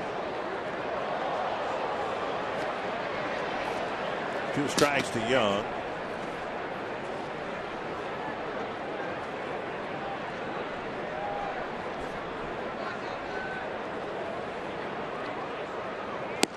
And outside. Hey, Roy, I mean, he's changing speeds well. Isn't it amazing, Bert, that you can fool guys with an 85-mile-an-hour fastball after you've thrown a 68-mile-an-hour curve? Like that. Hey, give him credit. That was 71 miles per hour. So Young strikes out. The Twins. That's pitching. That's what that is. Come up empty in the 5th inning.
Heating and cooling systems forecast for the Royals at the Twins at Target Field. And we will have cloudy skies, and we have a front pushing in, may bring a passing shower at any point in the game. Temperatures dropping down. First pitch temperature, 52. Well, to the 6th inning, Twins have a 1-run lead. It'll be Jeff Francoeur leading things off against Brian Dunsing. Francoeur, Betamit, and Aviles. And Dunsing starts Francoeur with a strike.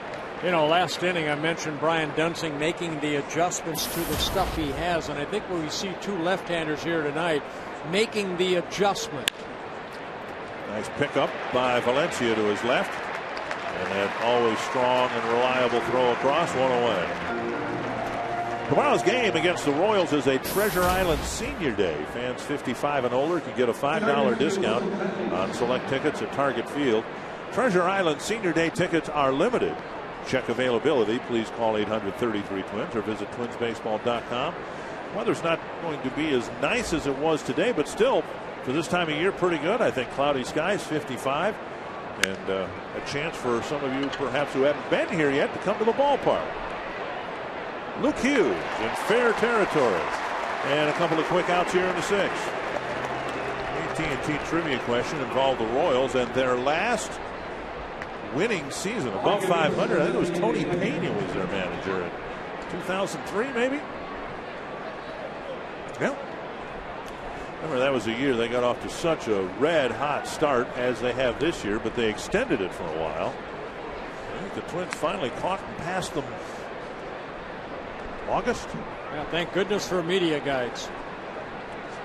Well, I believe that was the year that the Twins got Shannon Stewart at the All-Star break, because the Twins were struggling offensively at the start of the season in the first half. Well, I'm happy for the Royals. I hope that they lose 2 ball games here, but I'm happy that this organization is starting off well, because they need that. They have a great fan base there that have not seen a good ball club for a long time, a competitive ball club. And people who study these things say that the Royals have the best crop of budding stars in the minor leagues of any team in the major leagues, and Ned Yost taking the job with that in mind, that he might take his lumps last year and maybe even this year when it's all said and done, but they're hoping that they've turned the corner as an organization. Yeah, their general manager Dayton Moore, that's what he wants to try to do, to build that organization up.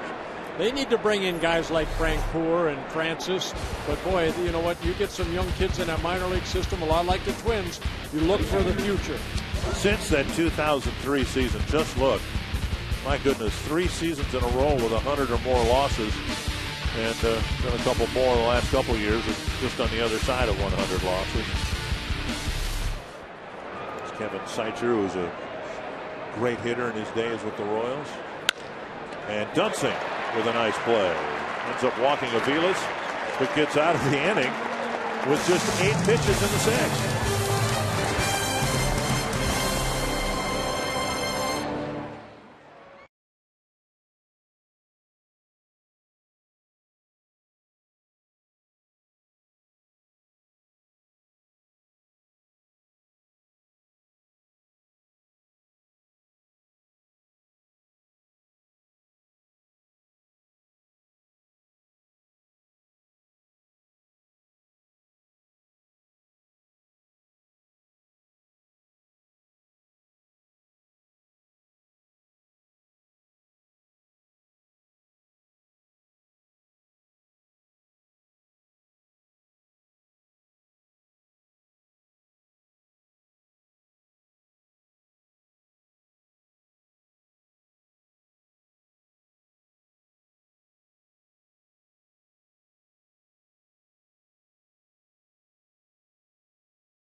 Did pick up a second job this summer, and it's with us at FoxSportsNorth.com. His exclusive article for this week shows up tomorrow on FoxSportsNorth.com. This week, he discusses injuries and how teams overcome injuries. You heard in the Quest Twins Live pregame show, he discussed how they affect every team, and it's undoubtedly going to happen. So Mike Kadire, make sure you check out his article tomorrow at FoxSportsNorth.com on injuries and how teams deal with them, Dick. Of course. Thank you, Robbie. A few years ago, Michael had an assortment of injuries, but since he's been healthy, has any healthy player on the Twins been more affected by injuries to other players? Justin Morneau misses the end of the last 2 seasons. He's got to play first base. Nishioka breaks his leg. He's got to play second base. 2 strikes to Kadire. And a ball. Well, we said earlier the Texas Rangers lost Josh Hamilton. You know, Zimmerman with the Nationals gone for a while. So, yeah, I mean, you win by organization, not the 25 guys that you start with. Kadire takes outside. Francis continues to tease Twins hitters with a steady diet of pitches on or just off the outside corner. 2-2. Pena now sitting inside. And Kadire with a 3-hit day. And all 3 have been hit sharply. Even the bouncer up the middle was a hot ground ball, a liner to left, and now 1 to center. Yeah, good for Kadire right there because, you know, it seemed like he was jamming himself for a while, maybe trying to do a little bit too much. But this ball wants to be inside, and Kadire, boy, he opened up the ball up, but good swing by Michael. He picks up his 3rd hit of the ball game. And for the Twins, they're 8th. And here comes Jason Kubel. Got a big double in the 2-run 4th for the Twins. Yeah, Francis left a breaking ball up, and he lined it into that right field corner. Takes a fastball down the middle. So again, we're in the 2nd week of the season. Let's not get ahead of ourselves. But one of the things Jason's done particularly well this year is hit left-handed pitching. He's 5 for 15 against lefties, including his double against Francis his last time up. Squirted, and that's going to be a very tough play for Betamit, but he makes it. Hit right off the end of the bat, and it looked like one of those balls that when it was going to hit the dirt could have bounced anywhere. Yeah, you don't want to barehand a ball like that. I mean, you get it into your big old glove and make it stop spinning, because that ball had a lot of spin on it. Watch Kubel swing, and watch where the ball meets the bat, right off the end of the bat. And boy, that's going to create some top spin, some spin, but Betamit barehands it or gets it with his glove. Okay, stop spinning, and then gets the out at first. But on the play, Kadire moves into scoring position. And now Valencia drew a walk his last time up. Oh, I love that super slow motion. Such great replays we're able to get with that. It certainly is. 1 strike to Valencia. Sharply hit to short. Kadire can beat me. And the shortstop Escobar thought about it, decided against it.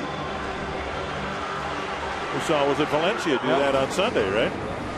Yeah, not the play that a base runner wants to make when that ball is hit to your right as a guy at second base. Watch Kadire. Well, too late now. He's kind of caught, but for some reason, Escobar decides to go to first to get the second out. And Luke Hughes has a pair of hits and a .333 average. He picked up his first 2 RBIs this season, last inning. Excuse me, 2 innings ago with the 2-run single. He's inside with a fastball and clips the inside corner.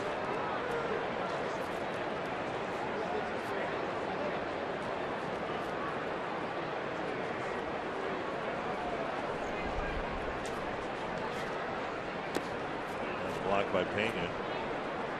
One of the best things that could happen, Bert, for the Twins, I think, is for Hughes to hit and play okay in the field here.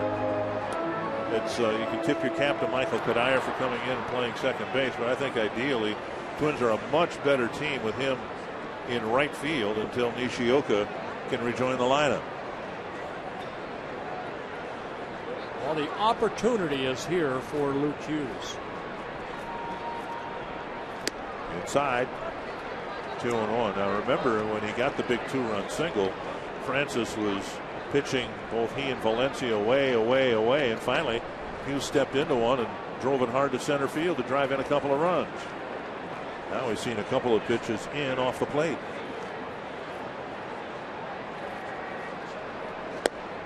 And back away, it's 3-1. KCA on deck. Yeah, Hughes, 26 years old, in his 9th season in the Twins organization. Came up last year in late April. Good hitter at the minor league level, a .270 career hitter at the minor league level. 3-2. See, that's that pitch I was talking to Roy Smalley about earlier. On a 3-1 pitch, you have to look for a certain pitch. And, I mean, that's a fastball down and away with some movement on it. That's an unhittable pitch, so take it. And now hopefully he'll throw you a cookie.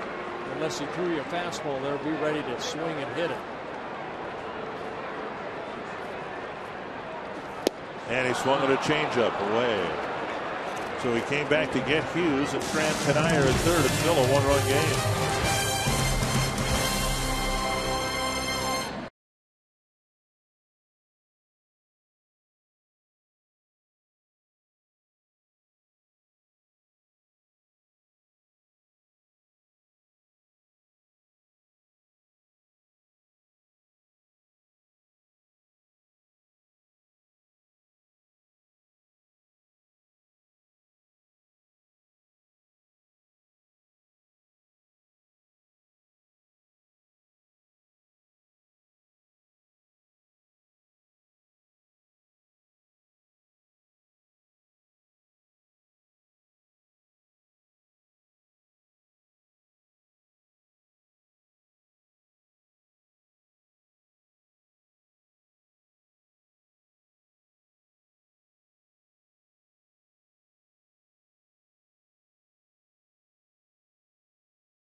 Reliable, secure, heavy-duty internet from Qwest.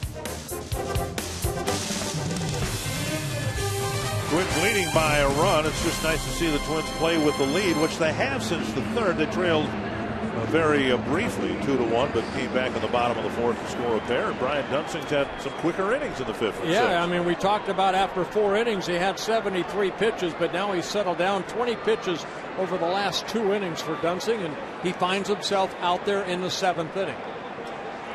Escobar will lead off the 7th, and Dunsing starts in with a strike. Escobar gets and Cabrera here in the Kansas City 7th inning.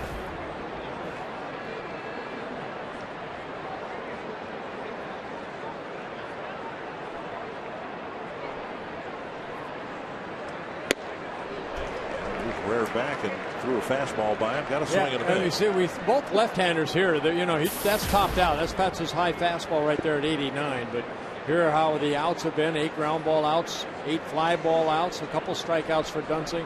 And I'm going to go back to the word adjusting. Both these left-handers have done a very good job of adjusting to what they have in a particular day. Valencia cut the ball off in front of KCA, and then an off-balance throw pulled Morneau off the bag, and the leadoff man's on in the 7th. Yeah, that ball, you know, to Valencia's left, he never really could get his feet planted. He had to throw the ball, you know, off balance. And watch this right here. He never able to, you know, a little short hop right there, and his momentum keeps going towards second base. Just couldn't get anything on that ball to Justin. So Justin has to come off the bag to make sure Yeah, that ball doesn't get by him. Gets 1 for 3. Singled up the middle to start the ball game. Escobar gets an infield base hit. And a bunt. They got to play at second base. But Hughes can't make the catch. Dunsing threw it into the corner. Escobar will be held at third.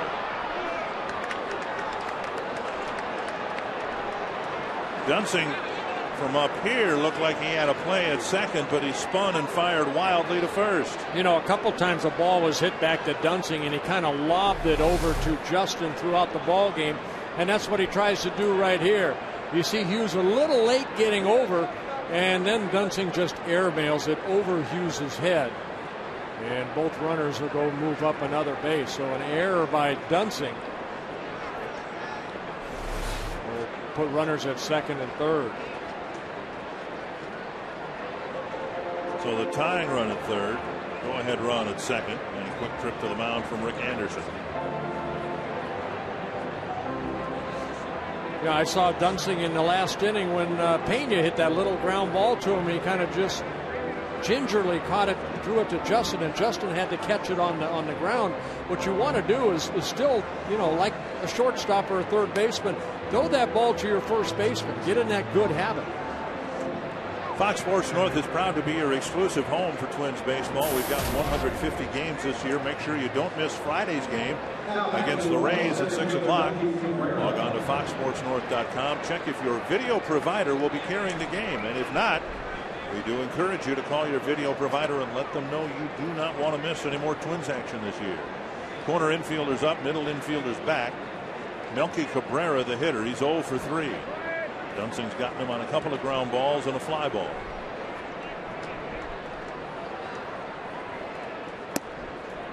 Down low, ball 1.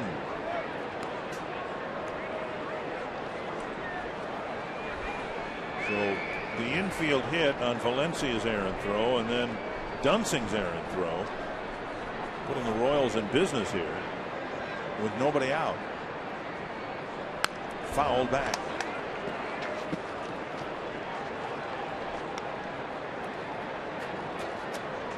Well, you mentioned earlier, Dick, that the Royals won, 4 ball games late, and you know what? That carries right throughout the season. This game is played on momentum, and Kansas City won some ball games when they were behind, and they came back and won. Not saying that they're going to win the World Series, but I know in 1979 with the Pirates, we always scored late. Right. 87, we saw keep us close, and then we score late. Momentum and confidence. You had the confidence you're going to win the ball game. 100 pitches for Dunsing. Twins would like to see him get Cabrera and then the left-hand hitting Alex Gordon. Nice dig by Mauer, and it's 2-2.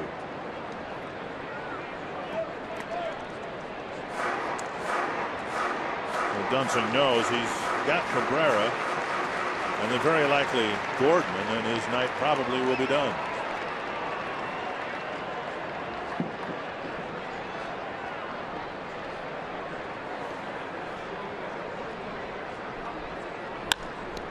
Off of Dunsing, and it flattens him on the mound. It'll be an infield hit, and the Royals tie the game. He got him around the ankle. And Ron Gardenhire is going to come out with the trainer to check on him. A glancing blow, but that doesn't mean it didn't hurt. Yeah, the ball was hit on a line drive.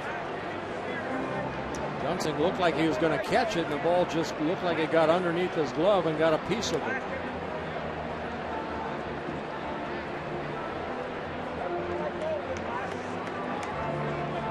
And a pitching change will be made. Take a look right here. Maybe around the right knee area with Brian Dunsing. Yeah, right off the kneecap it looked like. Just below that, maybe around the shin area. Ouch. Dunsing won't win a ball game, and he comes out in the 6th.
ankle, knee area.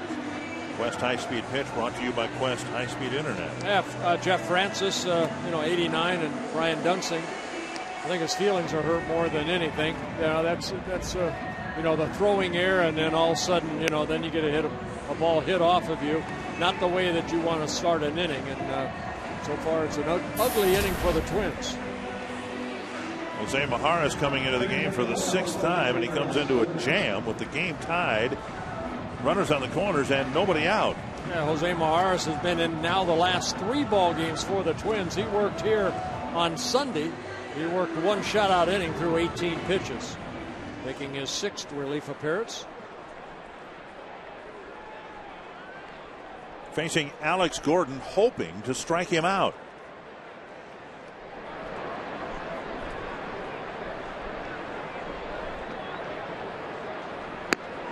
Around the hands, ball 1. And Majaras has a good fastball. He's got a hard slider. So if he can get ahead in the count, maybe he can get Gordon to chase that slider, but you have to get ahead in the count. And that's been a challenge for Majaras throughout his Twins career. Pulled foul by the Twins dugout. Watch out, Roy Smalley. He's down there somewhere where he was. Mentioned Liriano with 8 walks and 9 1/3 innings for Majaras, 4 1/3 innings and 4 walks. But he does have 3 strikeouts. Hey, he walked those 2 guys in Toronto, couldn't get an out. And then Matt Capps came in and did a great job of getting out of that inning in Toronto. And the Twins win. Strike 2. Good fastball right there. And Gordon kind of leaving his, I think, strike zone to chase that high fastball. Now let's see if he can throw that nasty slider down and away.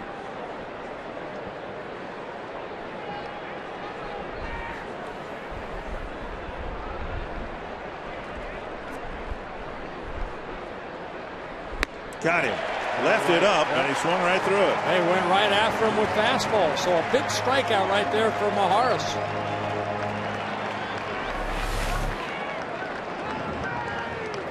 Right across the letters, a big strikeout. Majaras gets what turns out to be the only man he'll be asked to pitch to. Ron Gardenhire coming out. And we'll have another pitching change here in the 7th inning. Royals have tied it up. Majaras gets a nice round of applause, with Matt Capps coming in to try to get the Twins off the field in a tie game.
You can follow the Twins with MLB.com @bat11 for your iPhone, iPad, Android, or BlackBerry. Get all the scores, stats, highlights, live audio, and more. Text @bat to 31826 or visit twinsbaseball.com for details. So many times you see it in baseball. Obviously, games are decided in the 9th inning. Sometimes they're decided in the 7th. And more teams are trying to get what the Twins have. Two guys who are used to finishing games with the game on the line. In this instance, the 7th inning, and it's Matt Capps. Boy, this is a guy who'd like to hit a ball on the ground. Butler hit into the most double plays in the American League last year. If Matt can get him to hit a ground ball.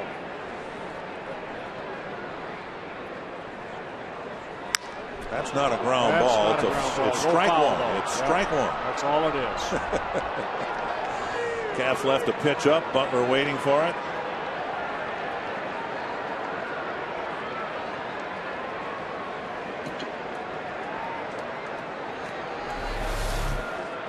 Fastball in, but about belt high, and Butler looking to hit a fly ball. He did, but it was foul.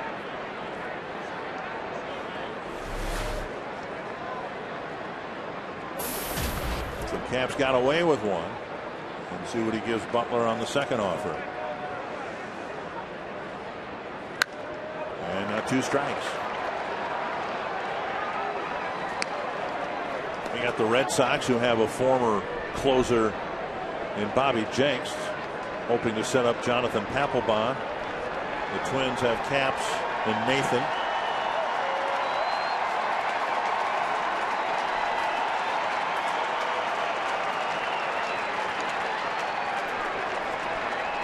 Capps, good fastball, very good slider. Watch Bauer move. Popped up to the infield. Luke Hughes calls for it. And a tall pop up for out number 2. That's a big out right there. Maharis got the strikeout of Gordon. Now Matt Capps comes in and gets Billy Butler on 3 pitches. High fastball. Butler trying to get a fly ball deep enough, but pops it straight up. And he doesn't like it. And why would you? So Francoeur with 2 out and 2 on. Francoeur has been getting base hits or bidding for them all night long. He hit a soft line drive to KCA in the 2nd, rifled a double to right in the 4th, then hit a hard one hopper to Valencia's left, and the Twins' third baseman made the play. Capps trying to do here in the 7th inning tonight what he did in Toronto in the opening series, get the Twins out of a 7th inning pickle. Yeah, Francoeur 0 for 7 lifetime against Matt Capps. Both these guys in the National League. Capps with the Pirates and the Nationals, and Francoeur with the Braves and the Mets. And Dunsing saying, come on, get that final out.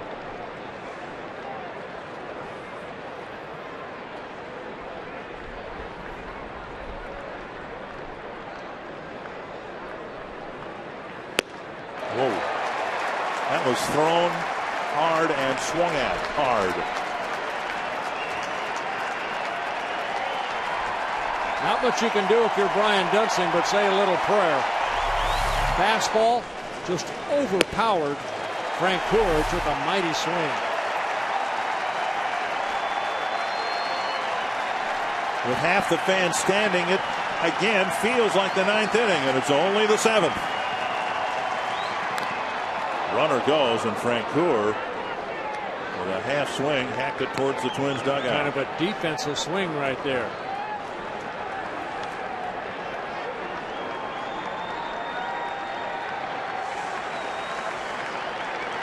All fastballs so far for Matt Capps against Butler, and now Jeff Francoeur.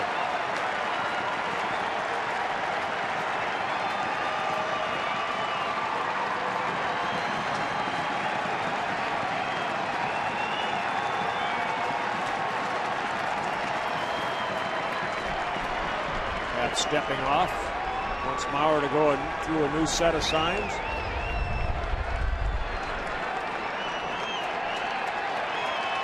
Two strikes to Francoeur. Runner goes. Strike 3.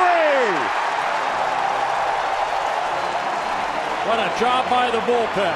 The first 3 Royals reached, but they scored just once, and we've got a tie game. Seventh inning stretch brought to you by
show you how to catch a 10-pound walleye. Watch Due North Outdoors Thursday at 9 only on Fox Sports North. And check out Bill's blog at foxsportsnorth.com by clicking Outdoors under the More tab.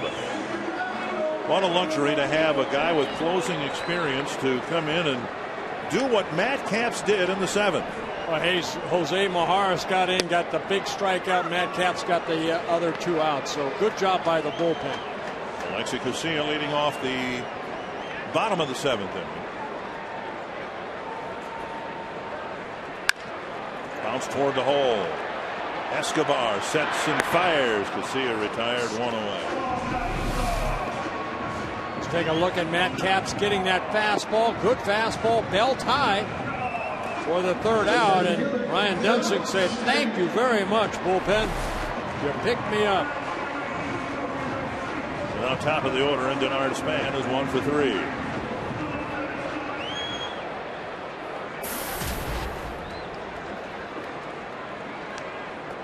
Span with a bouncer to second, pop up to second, and a single in the 3rd. Down and away. Span showing off a possible bunt attempt.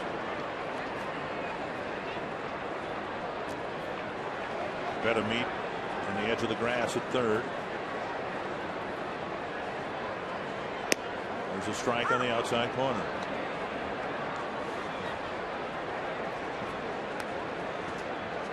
"94 pitches for Jeff Francis. 61 have been strikes. 1 walk, 5 strikeouts.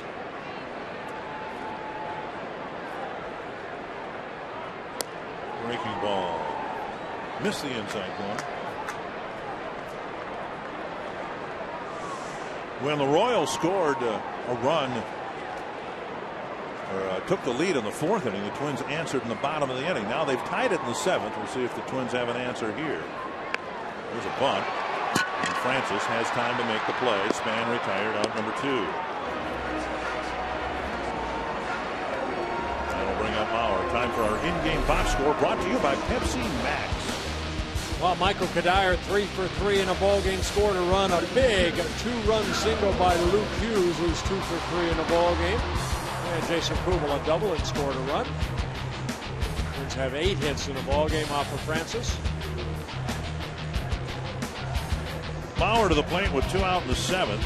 Francis struck him out in the 1st, and then Joe lifted a fly ball near the warning track and left, a sacrifice fly in the 3rd, and then a sharp single to center in the 5th.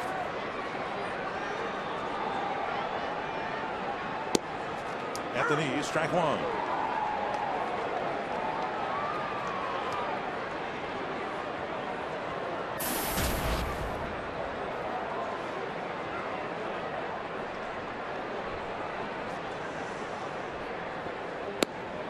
Strike 2. Francis has pitched well. The Twins took advantage of getting 4 guys in a row on base in the 4th to score a couple of runs.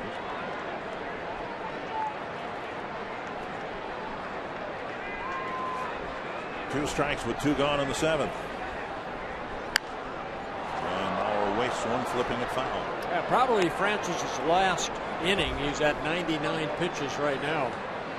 In his first start against the Angels, he worked 7 innings through 99 pitches. Last time out against the White Sox, 6 2/3 innings through 97. See Bob McClure sitting next to Ned Yost, the pitching coach here. Aaron Crow warming up in the Kansas City pen.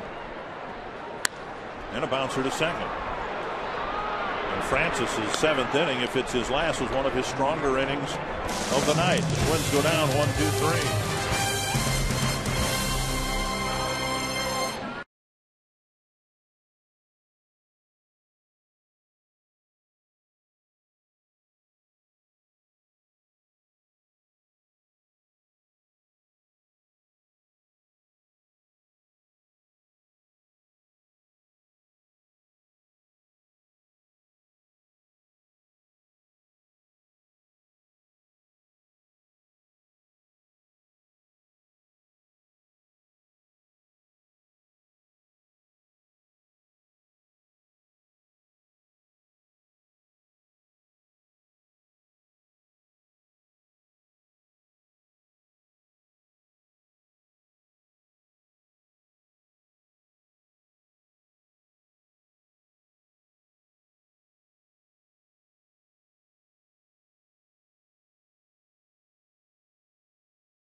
Summary, Twins and Royals are tied. Oh, with the Twins down as Joe Mauer, that the sacrifice fly scored KCA to tie the game in the 4th inning.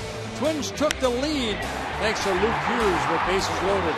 Drove in a couple runs, but the Royals came back in the top of the 7th inning on a ball hit off of Dunsing that basically knocked him off the mound and out of the ball game. Well, what a job by the bullpen by Maharis and Matt Capps to keep the game tied at 3 apiece. And Capps comes out to pitch for the Royals in the 8th inning. Betamit, Aviles, and Pena.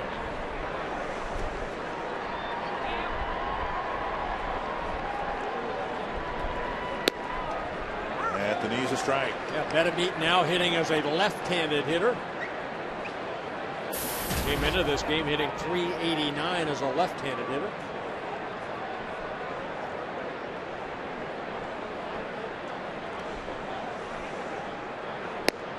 Outside, 1-1.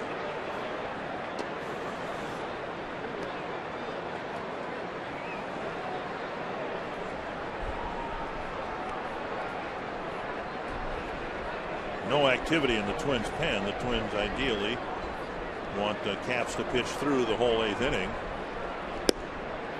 Missing the inside corner, and it's 2-1. Well, he went fastball away for a ball and then tries coming inside. Pretty good pitch. Fox Strikes brought to you by Carrier. 2-1 to Betamit. Bouncer to second. Nasty hop. Good play by Hughes. Hughes sung with it, turned it into an out. The Twins have teamed up with the Minnesota DNR again this year to turn broken lumber into new trees. Now, every time this season that a Twins pitcher breaks an opponent bat, 100 new trees will be planted in Minnesota state parks and trails. The Twins, of course, support the state parks, and you can too. Learn more at www.mndnr.gov. So 1 gone in the 8th, and here's Mike Aviles.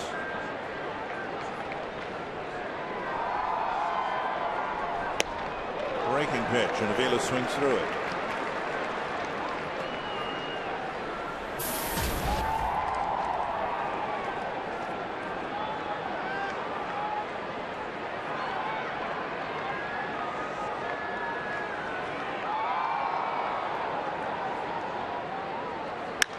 High pop-up right center field. Kadire comes in for the second out. Elsewhere in baseball, Detroit this afternoon beat Texas 5-4. Miguel Cabrera with the game-winning hit with 2 out in the ninth. But Josh Hamilton lost for a month and a half, 2 months with a broken shoulder. Tampa Bay throttled the Red Sox last night and then edged them tonight 3-2. Battle of 2 and 8 teams. White Sox got the first 4 runs tonight against Oakland, and now Oakland has gotten the next 5. That game in the 6th inning. Jabbed at, strike 1 by Pena. 4 up, 4 down for Caps, getting the last 2 outs of the 7th and the first 2 here in the 8th.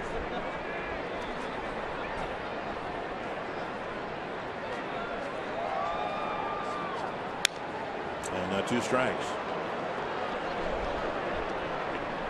Just what you want any relief pitcher to do, but particularly a closer. Come in, throw quality strikes. He's thrown 15 pitches, 13 of them for strikes. He's a strike thrower. Always has been.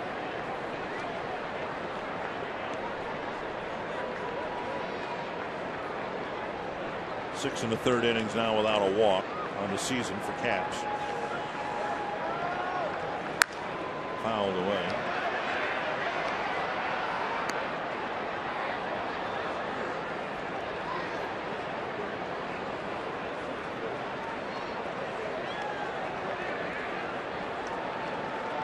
Remember his first appearance of the year, he came in and the game was kind of a lost game already. The Twins wanted to get him some work, and he gave up 3 singles to the first 3 batters he faced and gave up a run.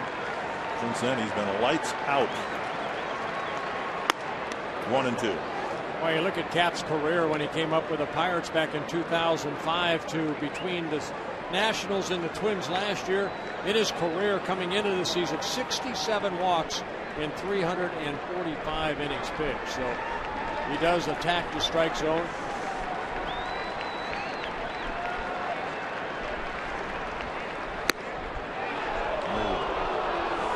Was able to lay off a close pitch. 2-2. Fastball clocked here at 93.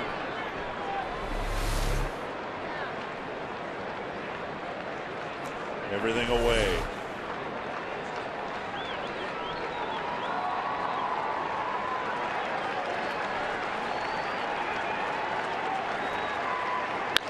Punch to left field. Playable for Delman Young. 12 pitches in the 8th inning for Caps, who pulled the Twins out of the fire in the 7th.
To miss the rest of this ball game, nor do you want to miss Quest Twins Live featuring the Toyota post-game wrap. We're going to discuss Michael Kadire and his 3-hit night tonight. Cuddy batting just 107 coming into the ball game, increased his average to 194 at the current time. Pitcher's defense, Bert Blyleven going to break down pitcher's defense, the 1-3 put out to be specific, plus Gardy's post-game reaction. You will not want to miss what Gardy has to say about the ball game tonight. It's all coming your way with Roy and Anthony on Quest Twins Live. Aaron Crow takes to the mound for the Royals, Dick. All right, thank you, Robbie. In a tie ball game, one of the 4 rookies pitching out of the Royal bullpen, Aaron Crow, comes in to pitch to the 3, 4, and 5 hitters. Yeah, making his 5th appearance. A young man just signed a #1 pick by the Royals in 2009. And Morneau takes strike 1. Got a report on Crow. Good sinking fastball in the mid-90s. Tight slider. Throws a knuckle changeup. Inside, 1-1. Fastball inside. Clocked at 95.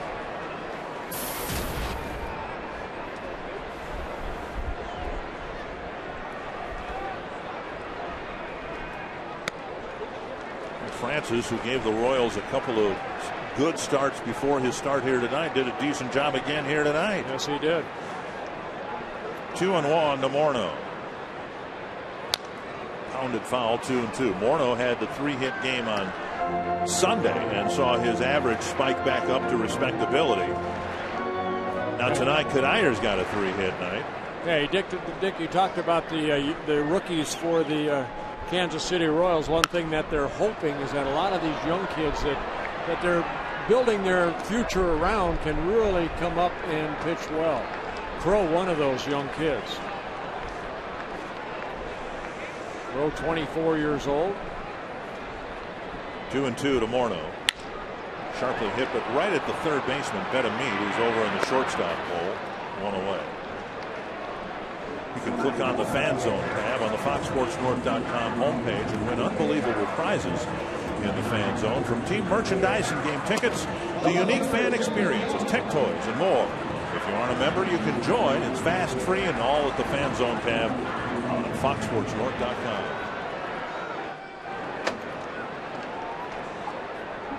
Delman Young takes a strike in the inside corner. Delman's had a really tough time at the plate tonight. Little number back to the mound and a pair of strikeouts.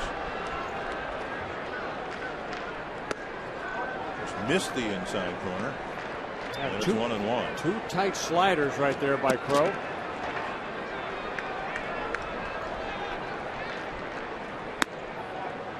Now he falls behind Young, 2-1.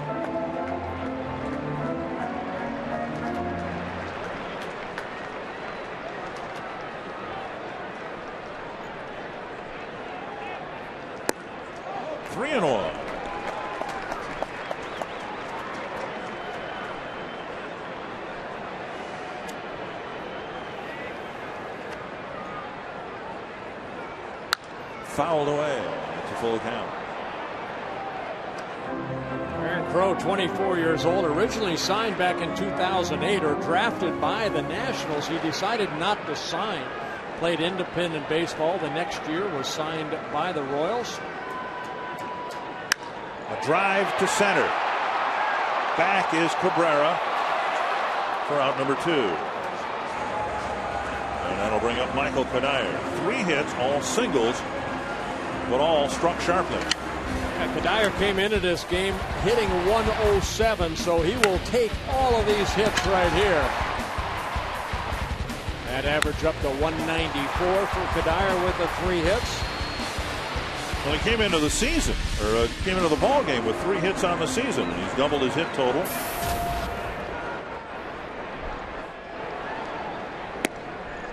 Fastball and plenty of it. 96 miles per hour, but off the plate.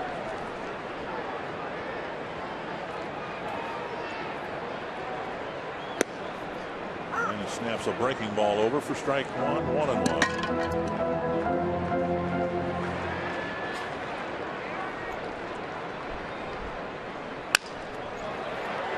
A 4-for-4 night for Kadire, and he's aboard with a 2-out single. And that'll get Kubel to the plate with a man aboard. Well, it went to that slider right there, and Kadire just fought it off and hit it up the middle. So 4 good plate appearances for Michael Kadire here. Barrel of the bat out nicely, drove it right back up the middle. The Royals have just one left-handed reliever, and that is Tim Collins. They don't have him warmed up, so Kubel can hit against a right-hander here. Now, Crow, from what we've seen, and this is the first time we've seen him, he's got a good fastball, but Jason Kubel's a good fastball hitter.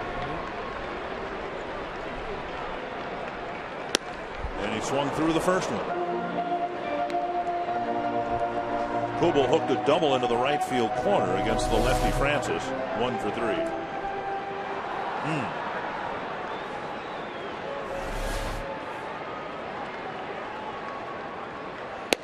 Just off the inside corner at 95 miles per hour.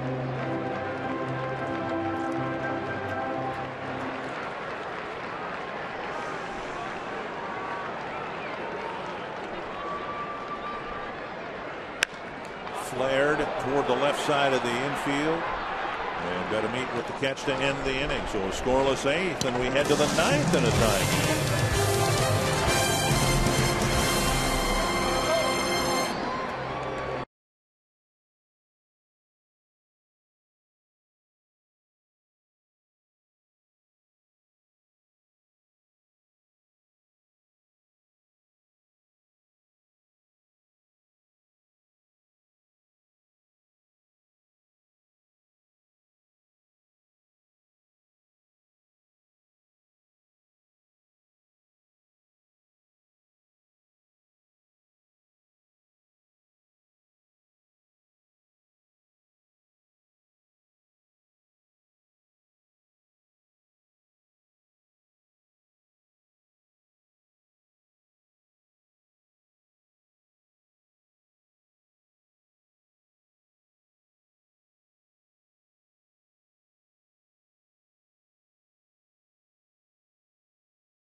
The better and healthier our team's going to be. You know, he's certainly can't argue with what he's done in his career. He's been one of the best, if not the best, the last 5, 6, 7 years. And the Twins have 3 wins on the season, and Nathan has saved them all. Yeah, Joe making his 4th appearance on the year. First 3 save opportunities. With this one here, just put some zeros on the board and hopefully get a win. Well, great job by the bullpen so far. Runners at first and third, nobody out. Jose Majaras able to strike out Alex Gordon, and then getting Butler and Frank Coeur to end the inning. Ryan Dunsing likes it, and then Caps retired the Royals in order in the 8th. Nathan will face Escobar, the number 9 batter, Chris Getz, and Melky Cabrera.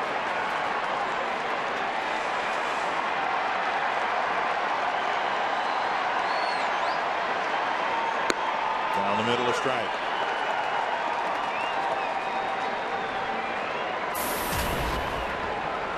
One thing we saw from Joe Nathan in that first outing in Toronto, 31 pitches, threw a lot of breaking balls, but the last couple outings, he's trusting that fastball a lot better. 91, then 93 miles per hour.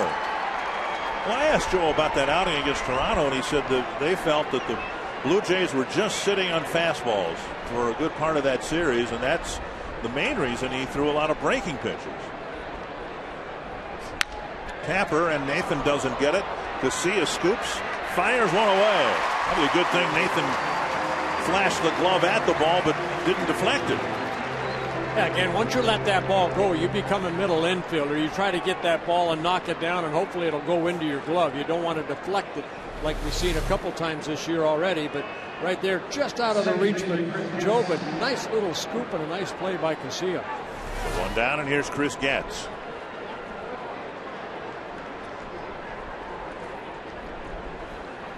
Getz singled in the first, hit a fly ball to left in the third. A little nubber back to Dunsing in the fifth, and Dunsing threw him out, but he did the same thing in the seventh, and Dunsing flew and threw the ball into the right field corner for a key error. The Royals tied the game, but then Maharis and Capps put out the fire and kept the game at 3-3. There's a strike. Nathan, pre-Tommy John surgery, was absolute poison to the Royals.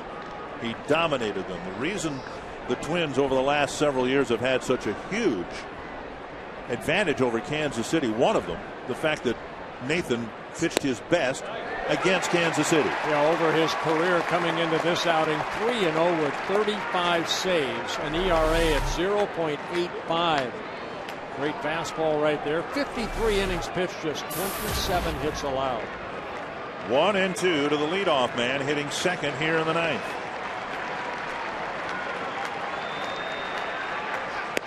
Just off the plate, and again at 93.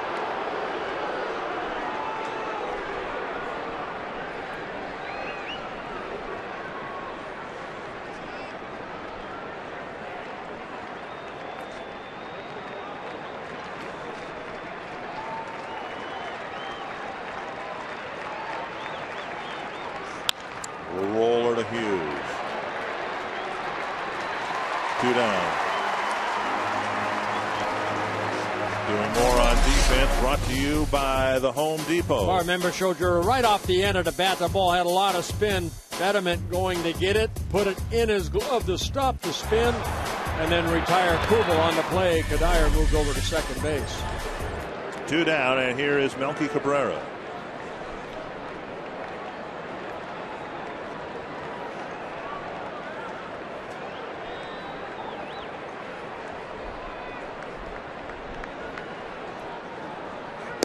Down and away, ball one. As Cabrera's infield base hit off the leg of Dunsing, he picked up an RBI that tied the game at 3 apiece. Since then, the bullpen's retired the next 8 batters.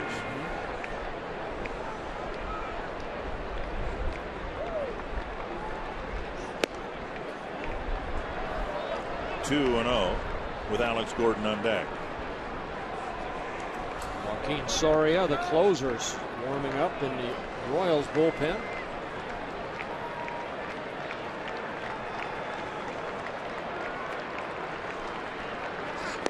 Three 3-0. Cabrera, as we said before, has been one of the better ninth and extra inning hitters with the Yankees and even with the Royals. He provided one of those walk-off hits for the Royals last week and got one a couple years ago at Yankee Stadium against Nathan.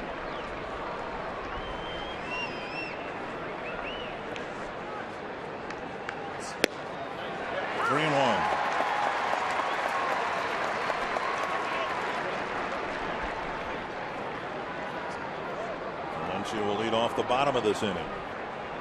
Then Hughes, then KCA. Bottom third of the Twins lineup. Of course, with big Jim Thome available off the bench. Miss. Oh, he called strike two. Alfonso Marquez belatedly but emphatically called strike two. And Cabrera was well on his way to first. He thought this ball was outside and sure looked like it was. An abrupt halt. Come back. Wow. Full count with two gone, top of the ninth. And then a pitch flared foul. 15th pitch coming up for Nathan.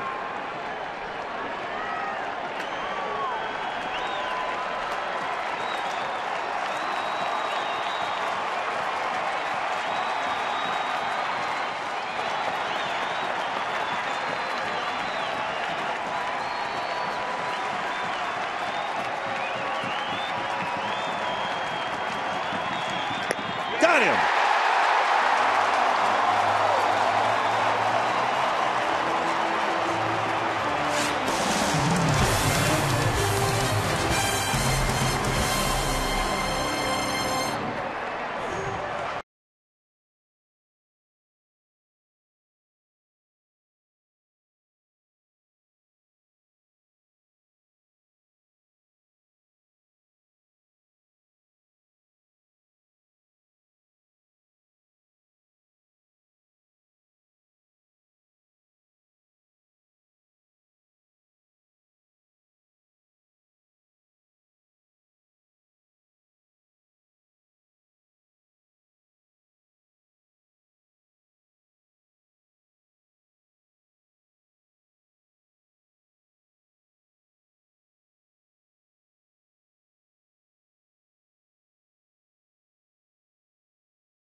Casino story of the game, tied at 3, going to the bottom of the 9th. Well, Luke Hughes picking up a couple singles, driving in 2 runs with an RBI single. Kadire, 10th career 4-hit ball game. And Jeff Francis for the Royals pitched very well. Jim told me with a bat he may hit in Cacia's spot. Valencia will lead things off, then Hughes, and then Casilla. I beg your pardon, the one left-hander is now warming up for the Royals. Down and away, 2-0. Tim Collins is warming up in the event Tommy hits here in the 9th. Valencia walked, got as far as third base in the 4th inning.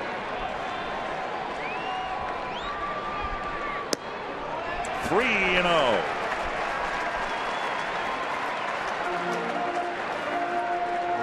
Valencia does not have to look down at Steve Little. He'll be taking a pitch right here. Luke Hughes on deck.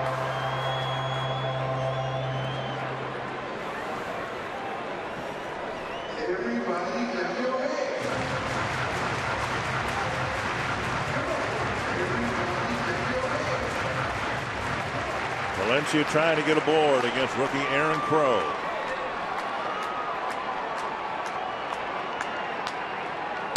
Walked him on 4, and the leadoff man is on here in the 9th.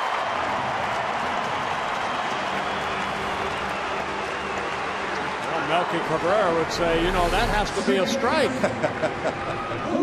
Close pitch right there. A lot closer than his 3-1 pitch was. There's Cabrera, arms crossed, out in center field. Now, what do you do here if you're the Twins and you ask Luke Hughes to bunt, and if he does so successfully, all that does is open up first base and takes the bat out of Tomey's hand. Here's a drive down the right field line, foul. If in fact he's asked to hit for Casilla. Yeah, Steve Little looking down to see what Ron Gardenhire wants to put on, so he goes through a set of signs down at third. Casilla right now in the on deck circle.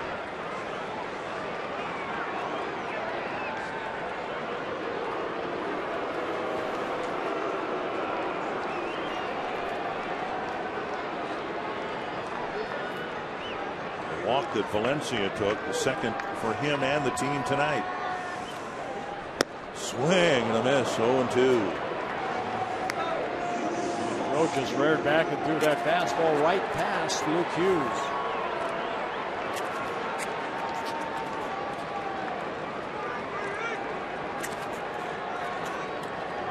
has already driven in 2 of the 3 Twins runs tonight. 96. Hughes is retired. KCA called back to the dugout, and you'll hear the roar in a moment.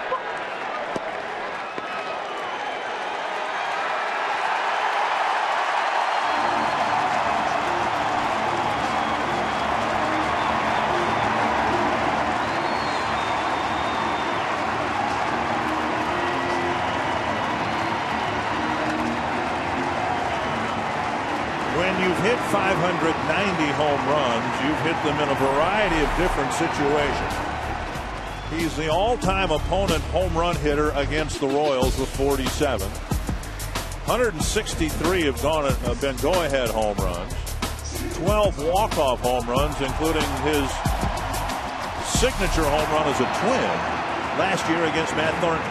Yeah, Ned Yost is not going to let young Aaron Crow face Jim Thome, as Tim Collins, the only left-hander out in that bullpen, is getting loose. No signal made yet.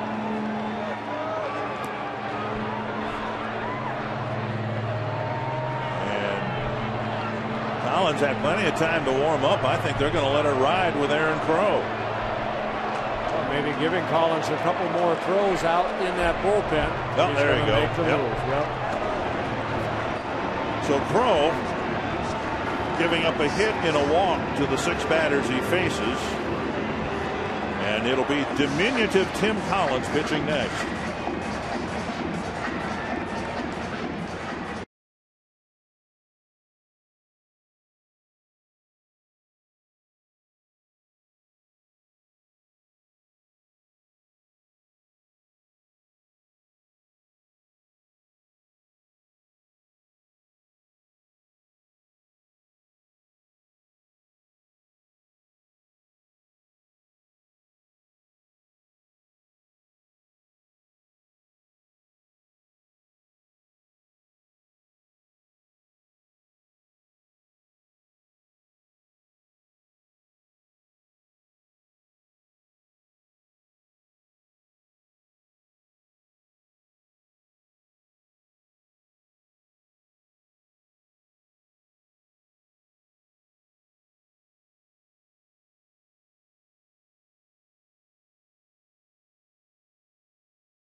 Coming Sunday afternoon. This is a shot right here, straightaway center. They marked it at 444, 444 feet, but I'm going to guess it's closer to 590 feet. I went out there today. I wanted to find out where it landed, and talked to the one of the concession workers back there behind the batter's eye, and he showed me where it landed. And my gosh, that's a long ways. I peered over the batter's eye, and the players taking batting practice look so small. Well, here's Thome against, speaking of small, Tim Collins. Small, right. Tim Collins, they have him at 5'7". The young 21-year-old in his rookie season with the Royals, making his 5th Major League appearance. 7 strikeouts in 4 2/3 innings. Valencia at first with Thome at the plate. They say he's a physiological wonder. He's 5'7", but he throws in the mid-90s. He loves Tim Lincecum with the Giants. He has that herky-jerky type delivery. Young man that spent with 3 organizations last year, the Toronto Blue Jays, the Braves, and then the Kansas City Royal minor league systems. Got a breaking ball, and Thome just saw it, 1-1. Thome, the all-time opponent home run leader against the Royals, the Twins,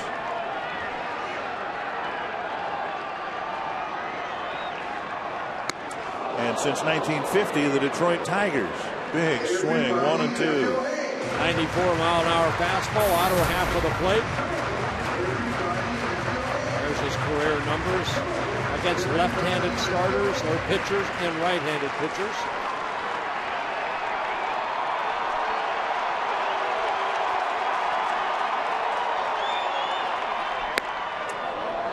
Right off the mid-90s fastball, 2-2. Collins in his minor league career, 223 innings, 329 strikeouts in 5 minor league seasons.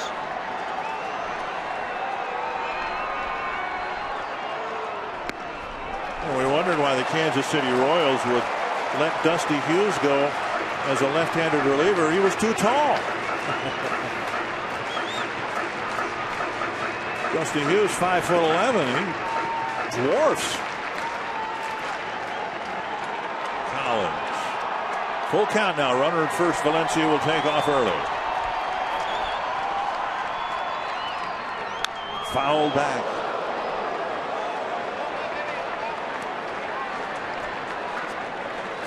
Behind Tomey, if the game or inning still is alive, is another left-handed batter in Denard Span.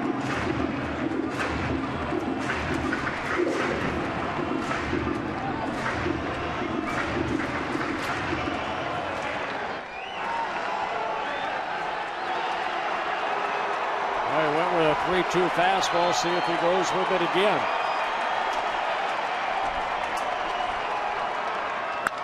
Lace to center field. Valencia around second, and he'll hold up there.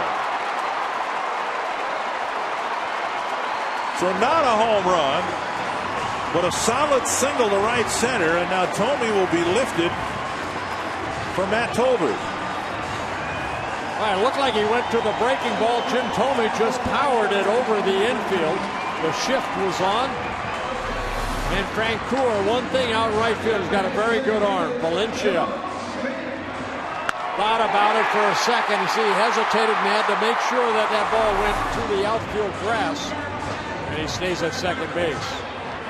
So Valencia at second, Tolbert at first, one away.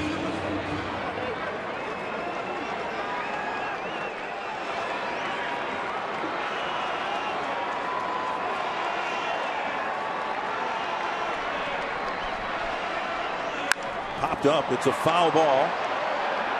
Chased by Betamit. And just out of play. The wind blowing from the right field pole to the left field pole may have helped push that off the field of play.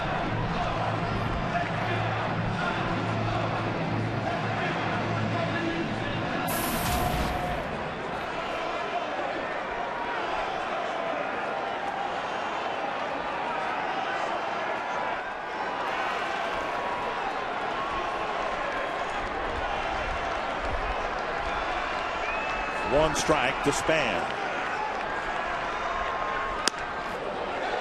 Very high and hard. 1-1.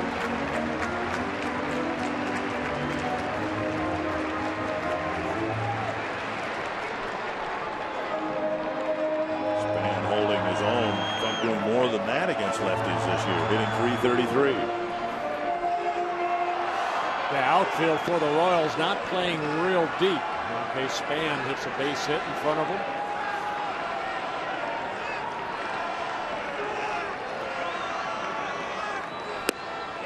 There's one that burns the outside corner. It's 1-2. Short, compact delivery really turns his back toward the hitter and then straight over the top.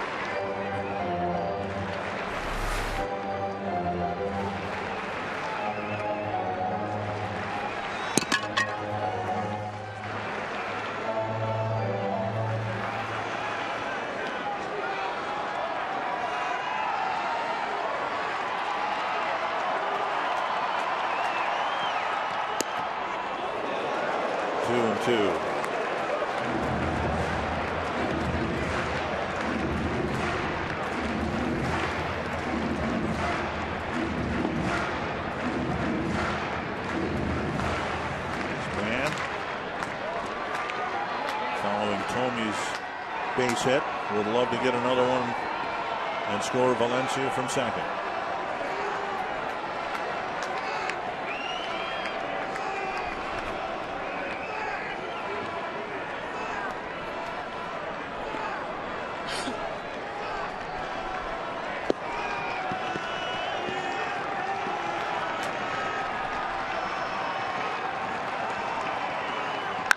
To center. Cabrera retreating. Valencia tagging. He'll advance, and the winning run is now 90 feet away. A pretty well hit ball. But Cabrera retreated to make the catch out number 2, and here comes Mauer. Yeah, nice play right there by Cabrera because he was playing a shallow center field. He really had to get on his horses to get back there. See where Cabrera is. Span giving it a ride. Cabrera, good reaction going back and making that catch. And Danny Valencia's tagging up and moving over to third. Friday night in the series opener against Oakland in the 8th inning, Joe Mauer got the deciding hit, driving in the winning run. Now he's got a chance to drive in a walk-off game-winning run. And Bob McClure, the pitching coach, going out to talk to his young left-hander. If you're 5'6", 5'7", you stay on top of the pitching mound. We'll let them come to you. He's in there someplace. Yep. You can't see him, but he is in there. Yeah, Bob McClure is a teammate of mine with the Angels. He's been pitching coach here for quite a long time. He does a great job.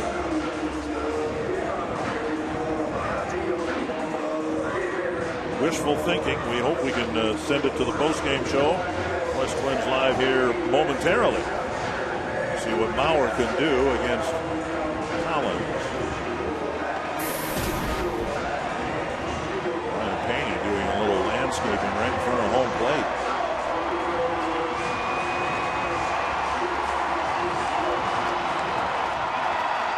Mauer drove in the first run for the Twins in the 3rd, trying to drive in the last run here in the 9th.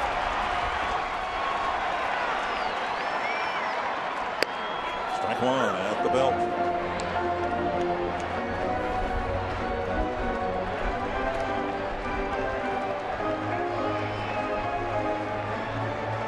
Mauer so far this year just 3 for 17 against lefties.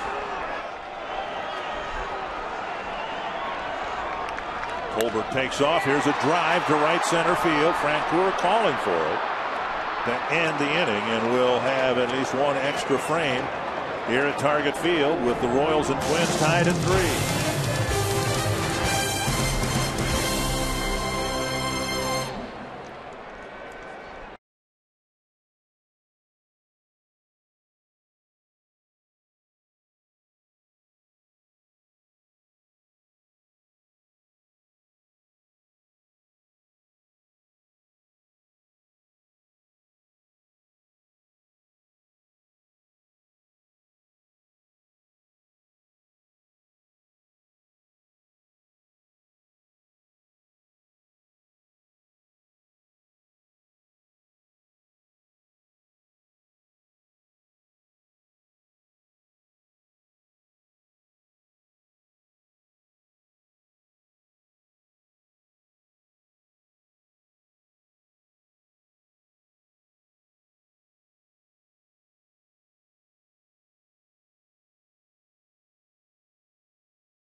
Extra inning.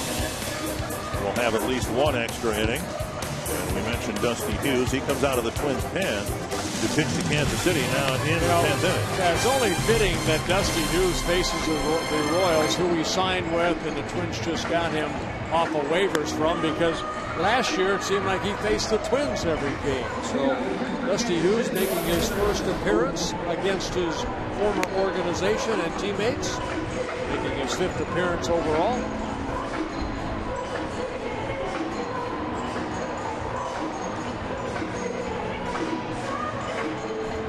Someone that was traded 5 times. I know when you go and face the club, the former club, you're a little pumped up. You want to impress the Kansas City Royals. Matt Tolbert in it short. Remember, KCA was lifted for Tomey.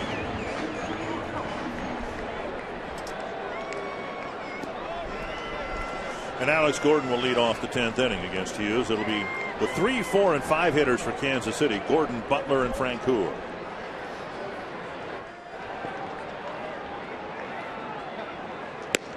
And strike one.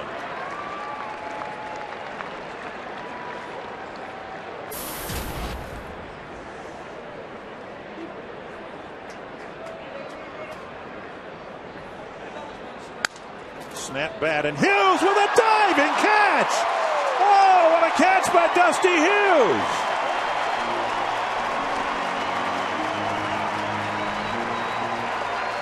Well, the crowd loves that. A broken bat off the bat of Alex Gordon may have been trouble if Hughes doesn't get this ball. You can see the other Hughes has to come charging in. That might have been a tough play for Luke Hughes to make. But a nice catch by Dusty Hughes.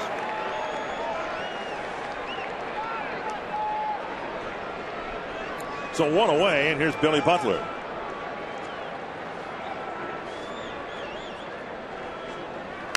Popped up a foul ball that'll reach the seats.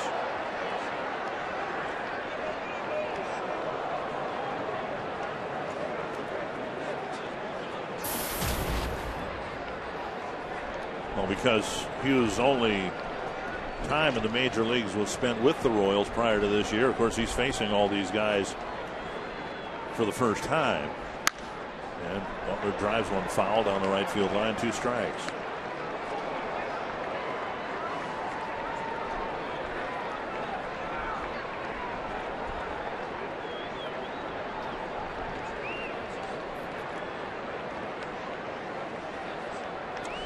Oh, 0-2 to Billy Butler. 1-2.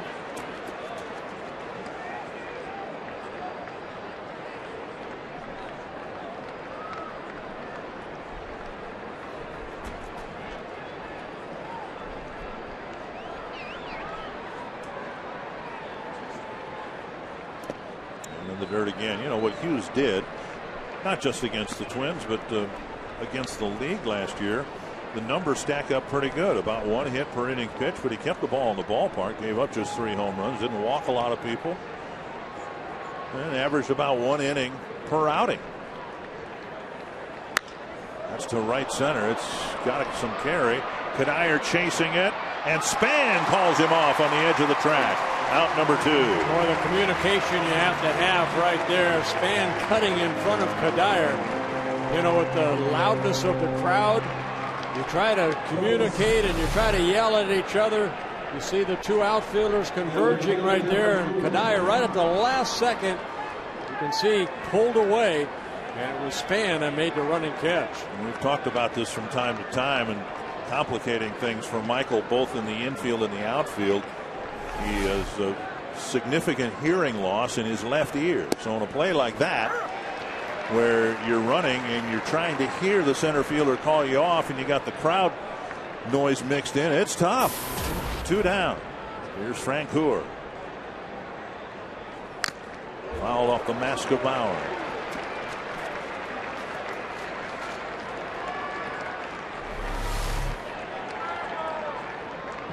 Ouch.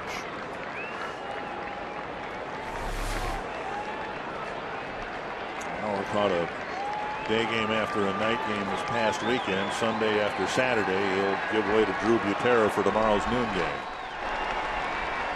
2 strikes to Francoeur. 1-2. I think I mentioned it once before. I was in the dugout and I wasn't pitching, and I thought, you know what, I was bored. I'll put the catcher's mask on. I said, I'm going to wear this the whole game. which I did. The next day, my neck killed me. Well, how the heck these guys do that night after night? Iron bars. Yeah, guys were taking bats and hitting me in the mask. Good teammates. And yet you left the mask on the whole game. After yes. It doesn't speak too well of 2-2. I'm Dutch. Tapper. Valencia will charge. Fires on the run. Good play. And a good inning for Dusty Hughes against his former team as the Royals go down 1-2-3.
Watching on TV, you can still be part of the team, the Twins territory team. You can join right now at twinsbaseball.com and get some great benefits like a complimentary Target Field tour ticket and free MLB game day audio for your computer and a lot more.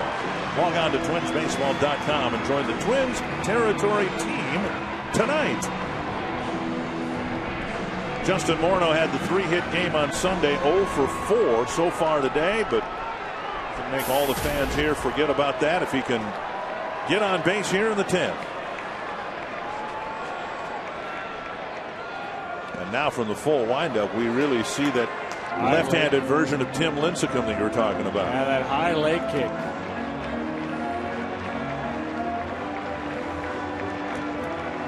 Tomey reached Collins for a sharp single in the center. Good changeup right there. Drops it on the outside corner, 1-1.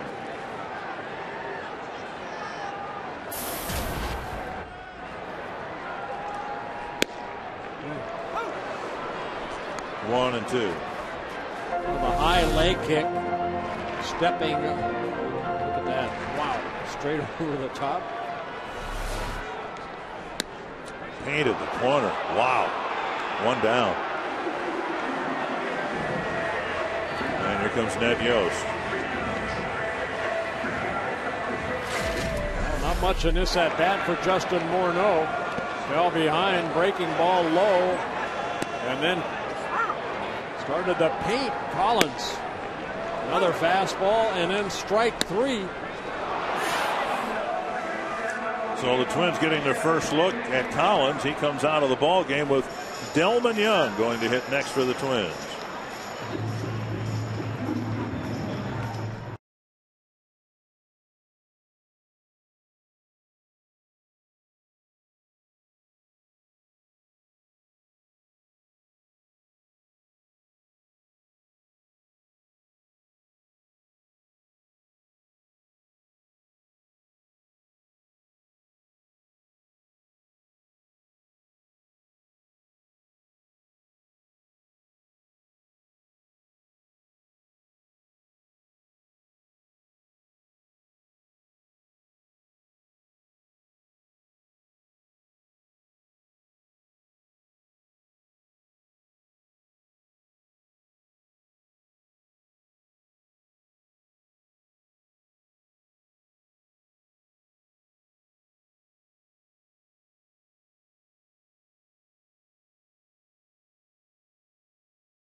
swings against Robinson Tejeda.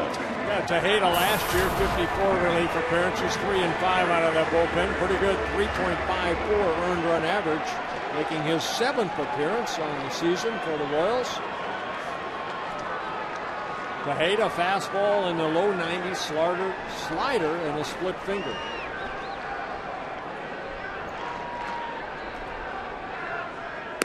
Off-speed pitch floats over for strike one. The 3 and 4 hitters for the Twins, Morneau and Young, are 0 for 9 with 3 strikeouts.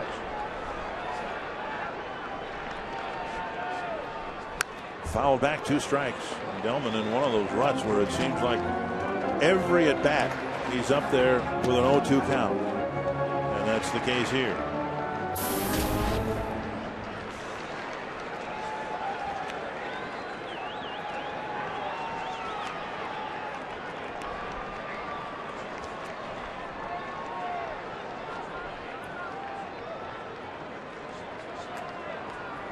Foul back.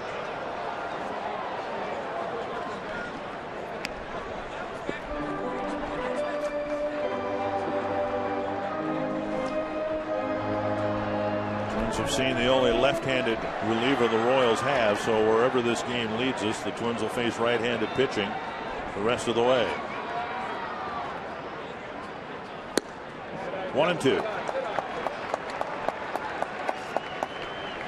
Tejeda, 25 years old in his 4th season. 29 years old, his 4th season with the Royals. Good for the Phillies and the Rangers.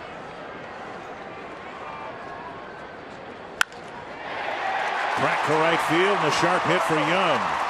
Threw him a breaking ball on 1 and 2, and Young drove it hard to right field for a 1-out single. Yeah, it might have been the splitter that just stayed up, and good piece of hitting by Delman Young gets his first hit of the ball game. Jason Repko is going to run for Young. Take a look at the pitch. Yeah, the little splitter stays up. Delman gets good contact.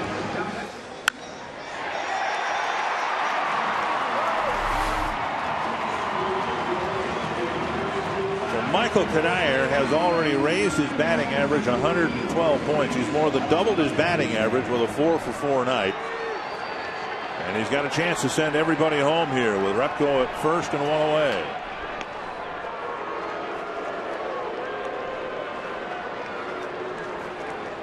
Royal outfield playing very deeply, as you might expect, trying to eliminate the possibility of a double that would end the game.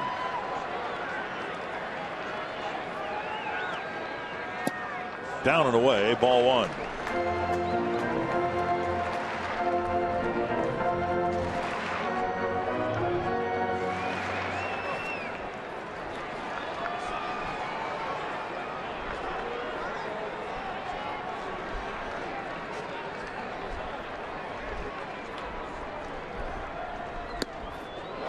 Pitch left up and in.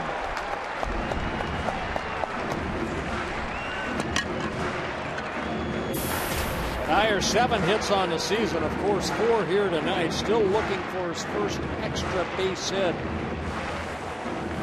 And for his first run batted in, this would be a pretty good time for that. Yes, it would. Jerry White, the first base coach, helping out Jason Repko.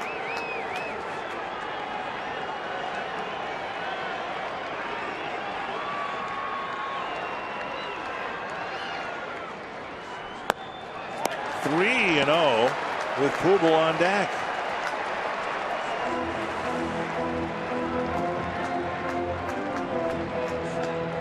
Make him throw a strike.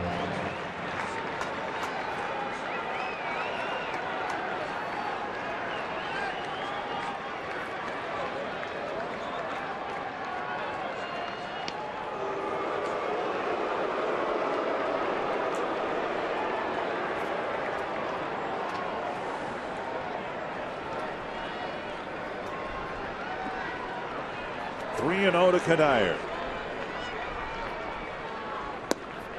And a 4-pitch walk sends the speedy Repko into scoring position.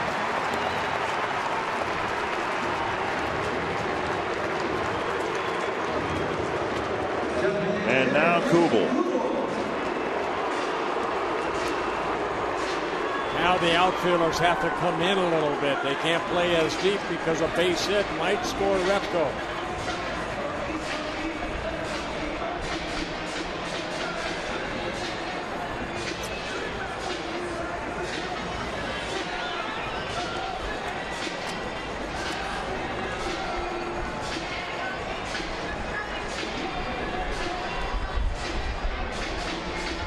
Pinch runner Repko now at second base with one away.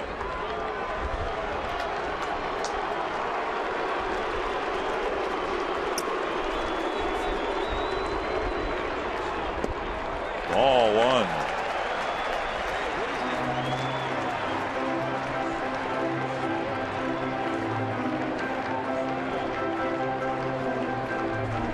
A lot of off-speed pitches by Tejeda.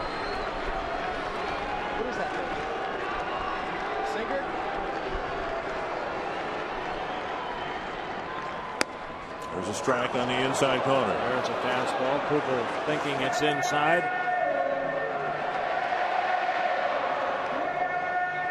In his major league career, Tejeda 434 innings, 243 walks.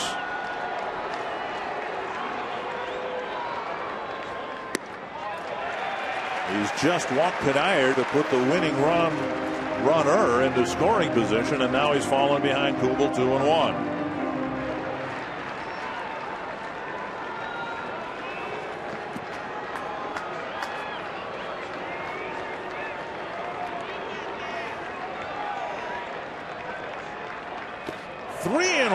With Valencia on deck. Well, we saw Tejeda last year. He always challenged him with a fastball, but that fastball, I've been watching the pitch speed, maybe 89.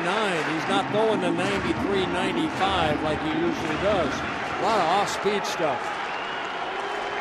3-1 to Kubel.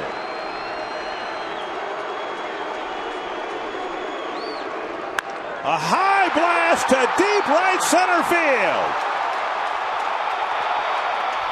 Caught, dropped on the warning track. No catch. There will be no catch, and the bases are loaded.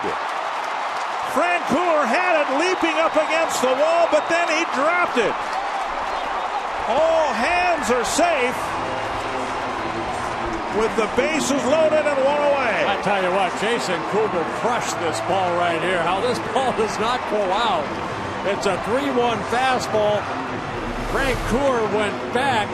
Kubel thought the game's over. Yes.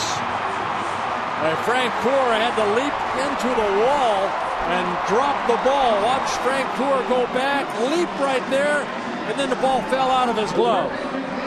It'll be a long single for Jason Kubel loading the bases. I thought that ball was in the upper deck when it left home plate. The wind is blowing in. It's a cool evening. But now the Royals have to bring the infield in and the outfield in. Remember, Denard Span last year thought he had one, and fists all around. Valencia the hitter. 2 ground outs and 2 walks, and he'll take some time to think about it.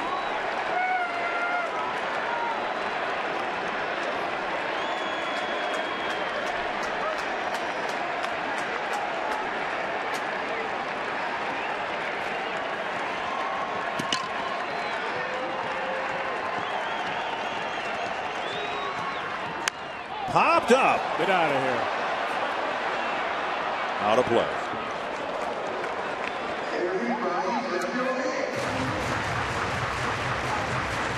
Well, with the infield in, of course, the game on the line, the outfielders have to come very shallow in. All Danny needs to do is get it out deep enough.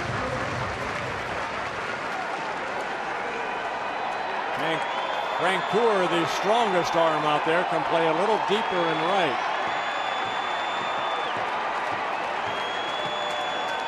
One strike to Valencia.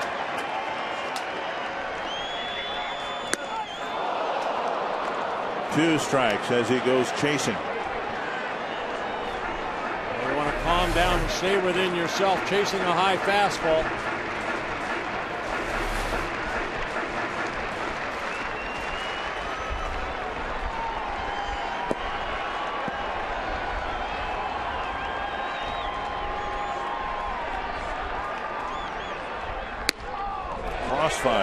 Missed. 1-2. He dropped down a little sidearm there. A little sidearm, yep.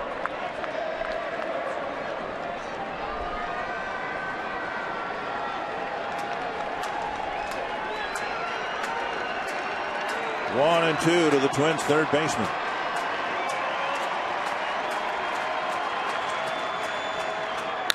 Hook to right center field. That's a game winner.